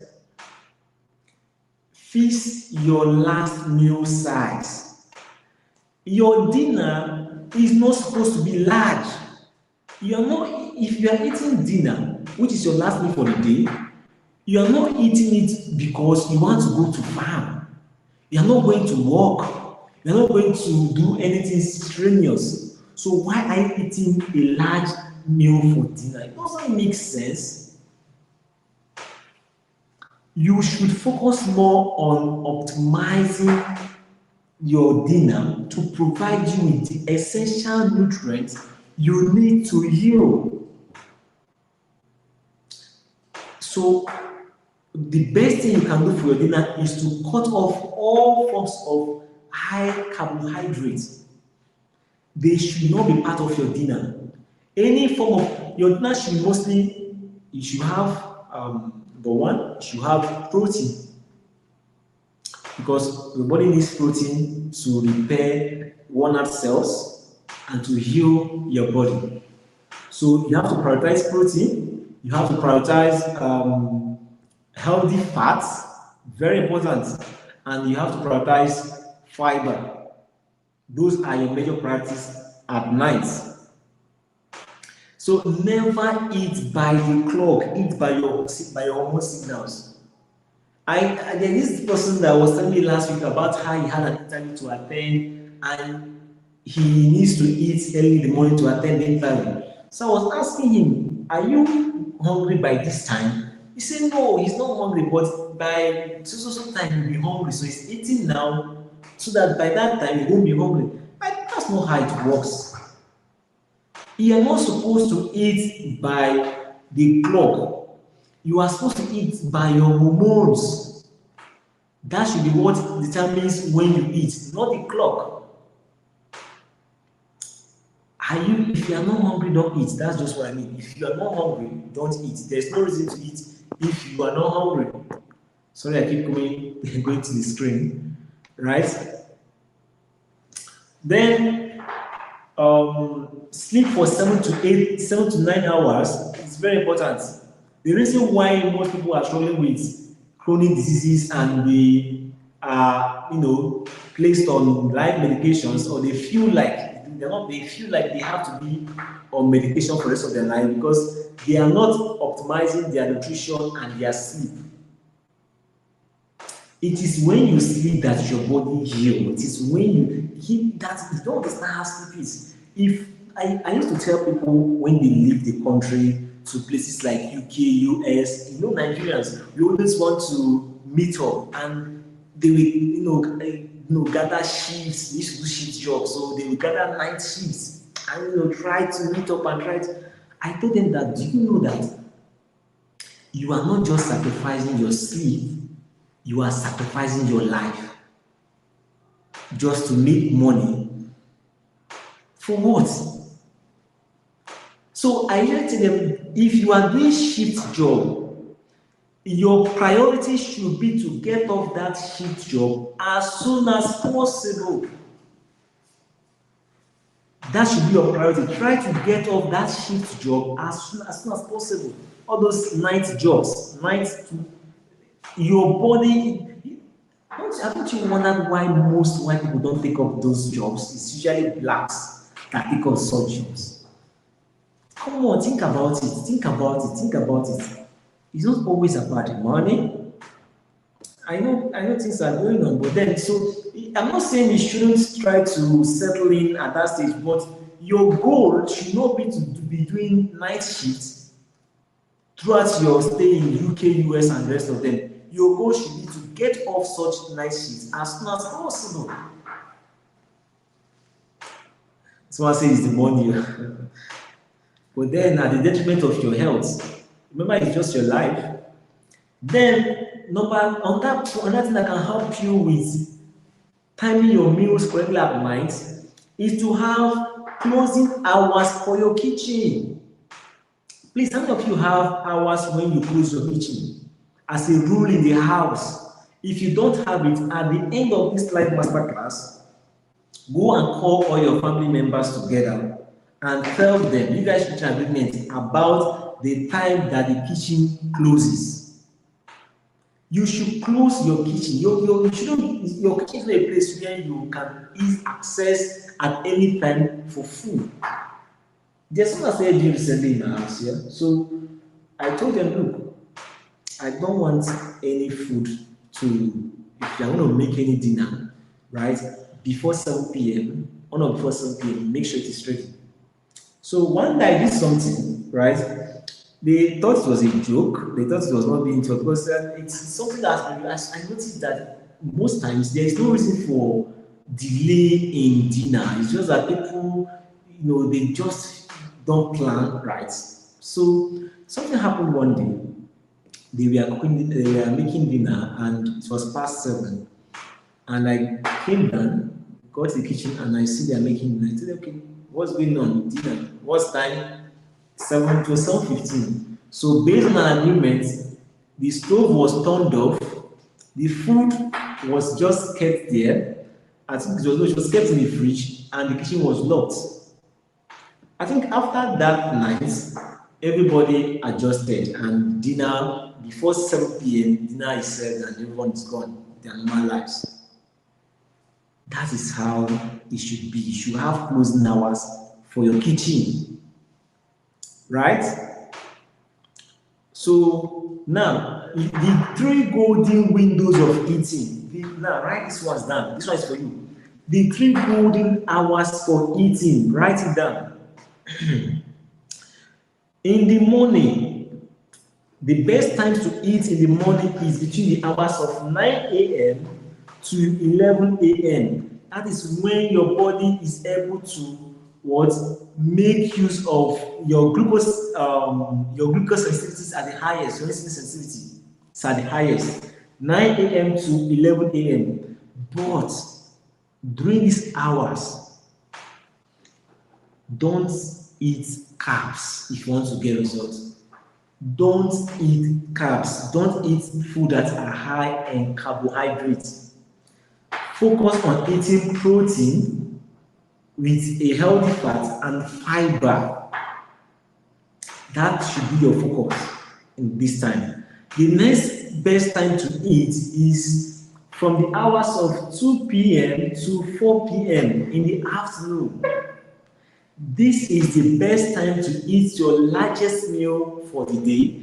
This is the best time to eat carb. If you want to have your potato, you want to have your rice, you want to have your yam, plantain, wherever. It is within this window that you fit it in. You want to have your fruits. This is the best window to do that. Are you following? Then the next best time to eat, that means which is dinner, is 6 p.m. to 7 p.m. right? For those who are going to be sleeping by 10. I saw something interesting. Someone told me that they start sleeping by 8, which is beautiful. Which is beautiful. I am so impressed. You are doing well. You are doing well. Someone told me that if they could wish the class would end sooner, so they can go to bed, they start sleeping by. Beautiful, beautiful, beautiful. I love that. I love that. Right? So before we close, we are almost done. We are almost done. Before we round up right now, let me share something with you. One secret that can help you, because you've stayed too long. Let me just give you these 2 secrets that will help you burn belly fat and lose weight. The first secret is this, right? Try to walk or sports or do any form of, not serious, I'm not saying you should go to the gym. Try to do a form of exercise in the morning. It is so wonderful that when you do any form of gentle exercise in the morning, your body is able to take glucose from your bloodstream into your body, into your muscles and every part of the body that needs glucose without depending on insulin. There's what we call insulin independent glucose uptake. It happens in the morning. If you want to burn fat, look, let me give you this secret, right? If you don't want to go to the gym and you want to lose weight, try to walk at least 10,000 steps every morning. Not say evening. Evening walks, but morning you will get faster results. It works like magic. It works like magic. Are you getting the? Are you getting that? This is one thing that will help you, right? Then let me see.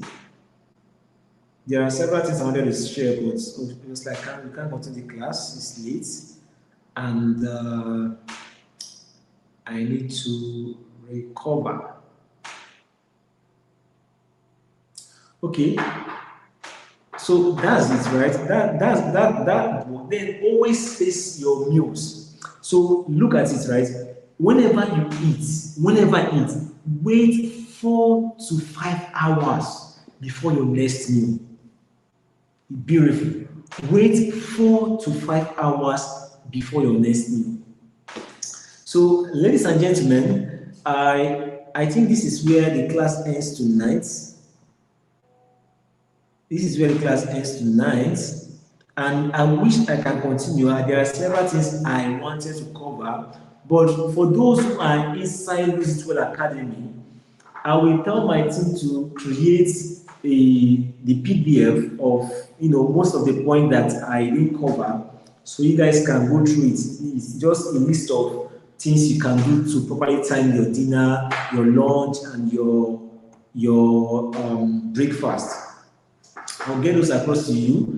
And for those just joining us, right, who joined this, I will do something. I will leave this YouTube video here till I return from service tomorrow morning, right? So between now and tomorrow noon, right, you will see this video on YouTube and you can go through it. And after that, it will be taken down, and only those inside Lose to Academy at the moment would have access to it, right?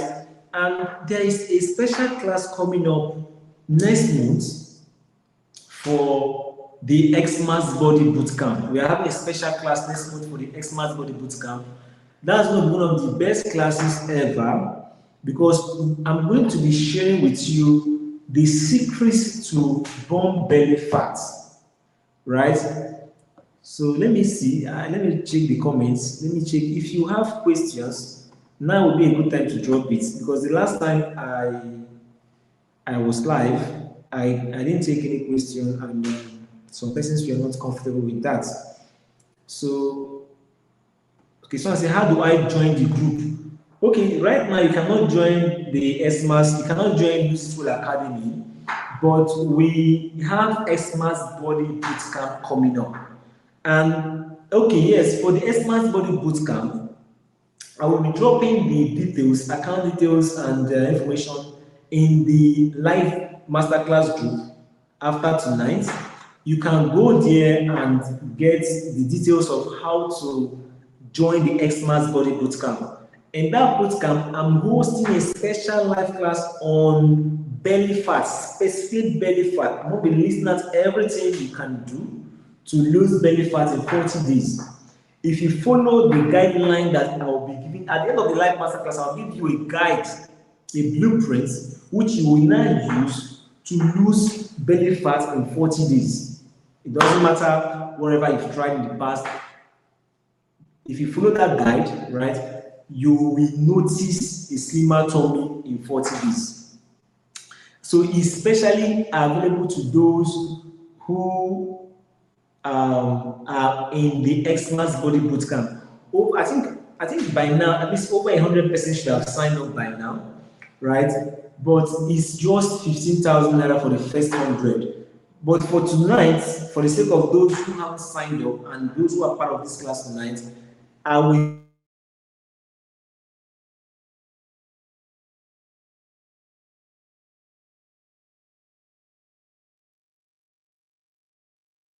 All right, so I will still make it available to you at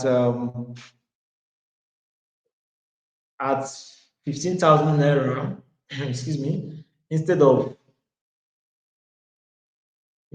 the usual price of 20,000 naira. Someone asked, if I don't eat fruits, can I take fruit? If I don't eat, can I take fruits or vegetables at night? I don't know how best to explain it. Night is not the best time for your body to start digesting food. It doesn't matter what you are eating. Night is not, your body is not designed to digest foods at night. Night is for repair and healing. Day is for digestion and energy provision. So it doesn't matter whether it is fruit or vegetables you are taking at you want to take at night. Don't eat at night once it is past 7 p.m. You can drink water, it's fine, but just don't eat. Okay? Then someone said,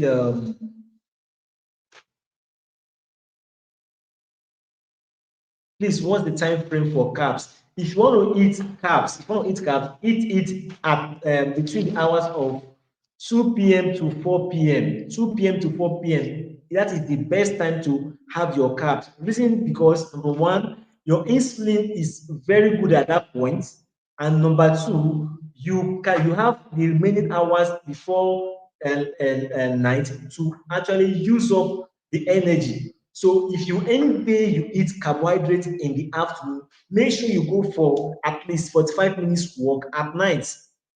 Make sure you go for 45 minutes walk at night. Any day you eat carbohydrates, right? Any day you eat carbs, make sure you go for walks at night, at least 45 minutes brisk walking at night. That way you are sure that your body is not holding any carbs to the new day. When is the appropriate time to eat fruit? You eat fruit with your meals. Fruit, you're not supposed to eat fruit as snack. That's the idea many people have. If you want to eat your food, you add fruit to it. Add fruit to it, right? And the best time to eat fruit is between the hours of 2 p.m. to 4 p.m. That's the best time to eat fruit. Eating early on carbs shoot up calories. Eating early on carbs shoot up calories. Okay. I don't know if that's a question or do you have one-on-one consultations? Have question, cause of health concerns? Yes, we do offer one-on-one consultations. Yeah, if you want that, you can send a message to my this number on WhatsApp. You can send us a message on WhatsApp, and my assistant will let me know you need one-on-one, and we can schedule a meeting. All right. Can I take tea after 7 p.m.? I don't know whether it is Nigerian definition of tea or if it is tea. If by tea you mean something like green tea, chamomile tea, and the rest of them, you can take them once, even if it's past 7 p.m. But please don't take caffeine, tea that contain caffeine at night because they messes up your sleep schedule. All right. I do my exercise by 4 a.m. before going to office because I leave early. All right. So for exercising at 4 a.m., the only problem with exercising at 4 a.m. is this, right? Your cortisol levels are high in the morning around that 4 a.m. 4 a.m. till 8 a.m. You have this high level of cortisol.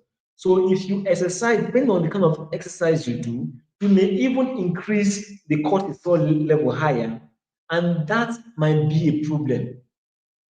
That is the only thing, and that's the only problem I'm seeing with exercising by 4 a.m. is that depending on the kind of exercise, you might shoot up your cortisol level even higher because in the peak levels of cortisol is usually around that 4 a.m. to 8 a.m. So it's something you need to put into consideration, right?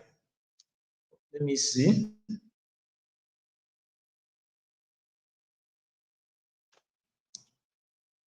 Okay. Someone said would like to join the Smart Body Bootcamp. Send you will see details on how to join it at the end of this class. Okay, I think I have taken all your questions.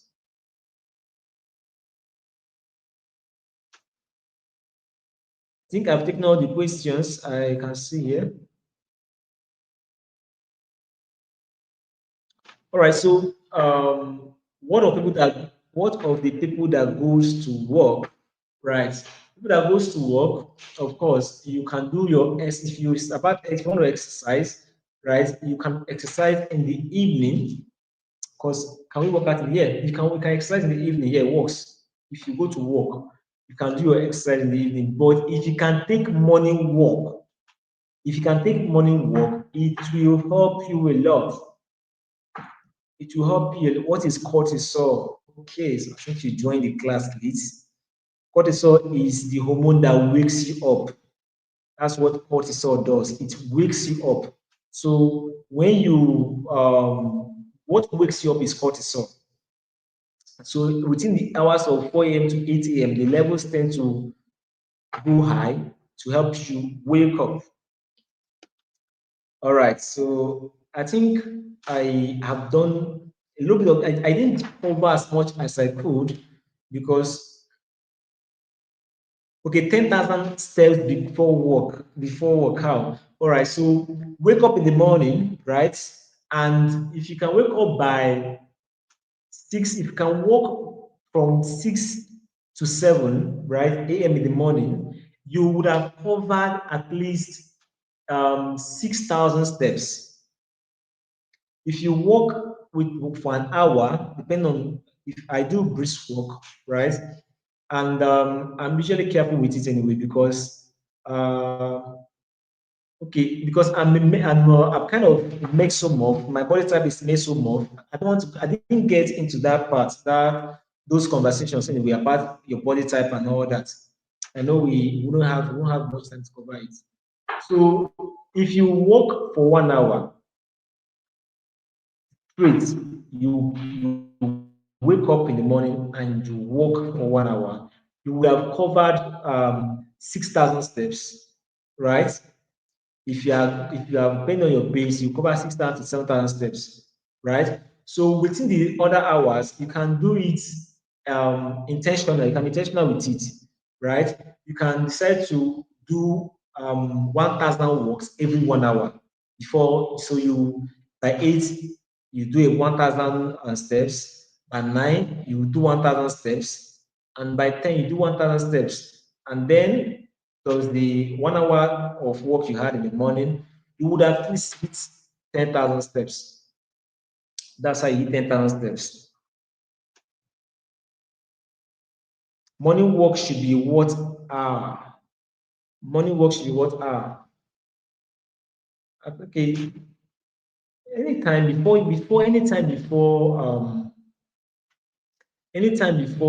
9 a.m. works. Anytime before 9 a.m. is perfect. That is why you are doing gentle exercise. Someone said you said by 6 for walking. For walking, isn't cortisol high then?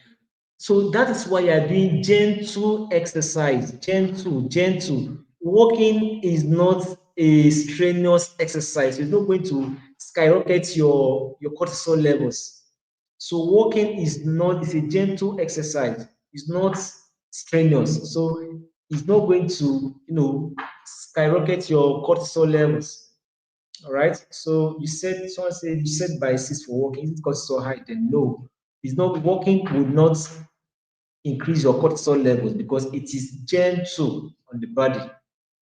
Okay. Any more questions? All right. So thank you so much for showing up tonight. I am happy that you guys did, even though we had a bit of difficulties here and there, but you guys stayed to this point. I'm so happy, teaching this and giving this knowledge. And the reason why I'm doing this is because I want you to feel powerful. I don't want you to feel like you don't have control. I want you to feel like you are the one that controls what goes on in your body. And you can control it by the kind of food you eat and by the times you eat it and by the lifestyle changes you can make. So that is the whole purpose of hosting these master classes, right? So thank you so much for being part of it. One thing you can do for me is in the group, masterclass group, right? Go there, it is open, right? Go there and let me know what you think. Let me if you enjoy the class, let me know in the masterclass group, right? It is currently open, right? Let me confirm. The team member, have they opened the masterclass group? So the difficulties is not answer. Okay. Please how do we control high blood pressure through dieting? Masterclass is coming. This is not the end. I've started this masterclass and I'm not going back on it. So all you can do is, stick around, make sure that you are involved in a program that we are hosting. That way you wouldn't miss out because there are some special programs that will just be for those who are currently in our program. So make sure you're a paying member of Lucid Academy or any program by Profound Nutritional Wellness. That way you wouldn't miss any masterclass. So that's it. There's no masterclass, there's no topic that I wouldn't cover when it comes to metabolic health issues, right? Especially with the ones that have to do with your hormones and insulin resistance. There's no masterclass that wouldn't be covered as long as there's life, right? The knowledge is there, and there's a reason why God is pushing me in this direction to do this, right? And I feel like it is what it is. So I just have to keep doing it. So whatever issue you have faced, if you stick around, you will learn. But keep applying, because we used to say knowledge is power. Knowledge is not power. Power is when you apply your knowledge. That's when you become powerful. So whatever you've learned tonight, go and start applying it. Go and start applying it. Go and start applying. That's when you become powerful. Okay. All right. So that is all for tonight. And please go and leave. Don't people this person are thanking me in the comments. Please go and write your review the class in the group, live masterclass group. It is currently open, and we are hosting on that class. Stick around in the live masterclass group. Whatever live masterclass is going to go on will be announced in that group. So stick around, and that will be all from here. I'm so thankful to my team. They are the ones who made it possible for me to be here today. I mean, they even though we have lapses here and there, but part of what they put together is what kept us till this moment. So I'm thankful for them, and I'm also thankful for you for showing up and being part of this class. It's not easy, learning these things. So for you to be here and you are here till now, it shows you have that spirit to learn. And thank you for being part of it. And I hope and I look forward to seeing you in my next masterclass. Until then, do enjoy a lovely weekend and Sunday ahead. Goodbye.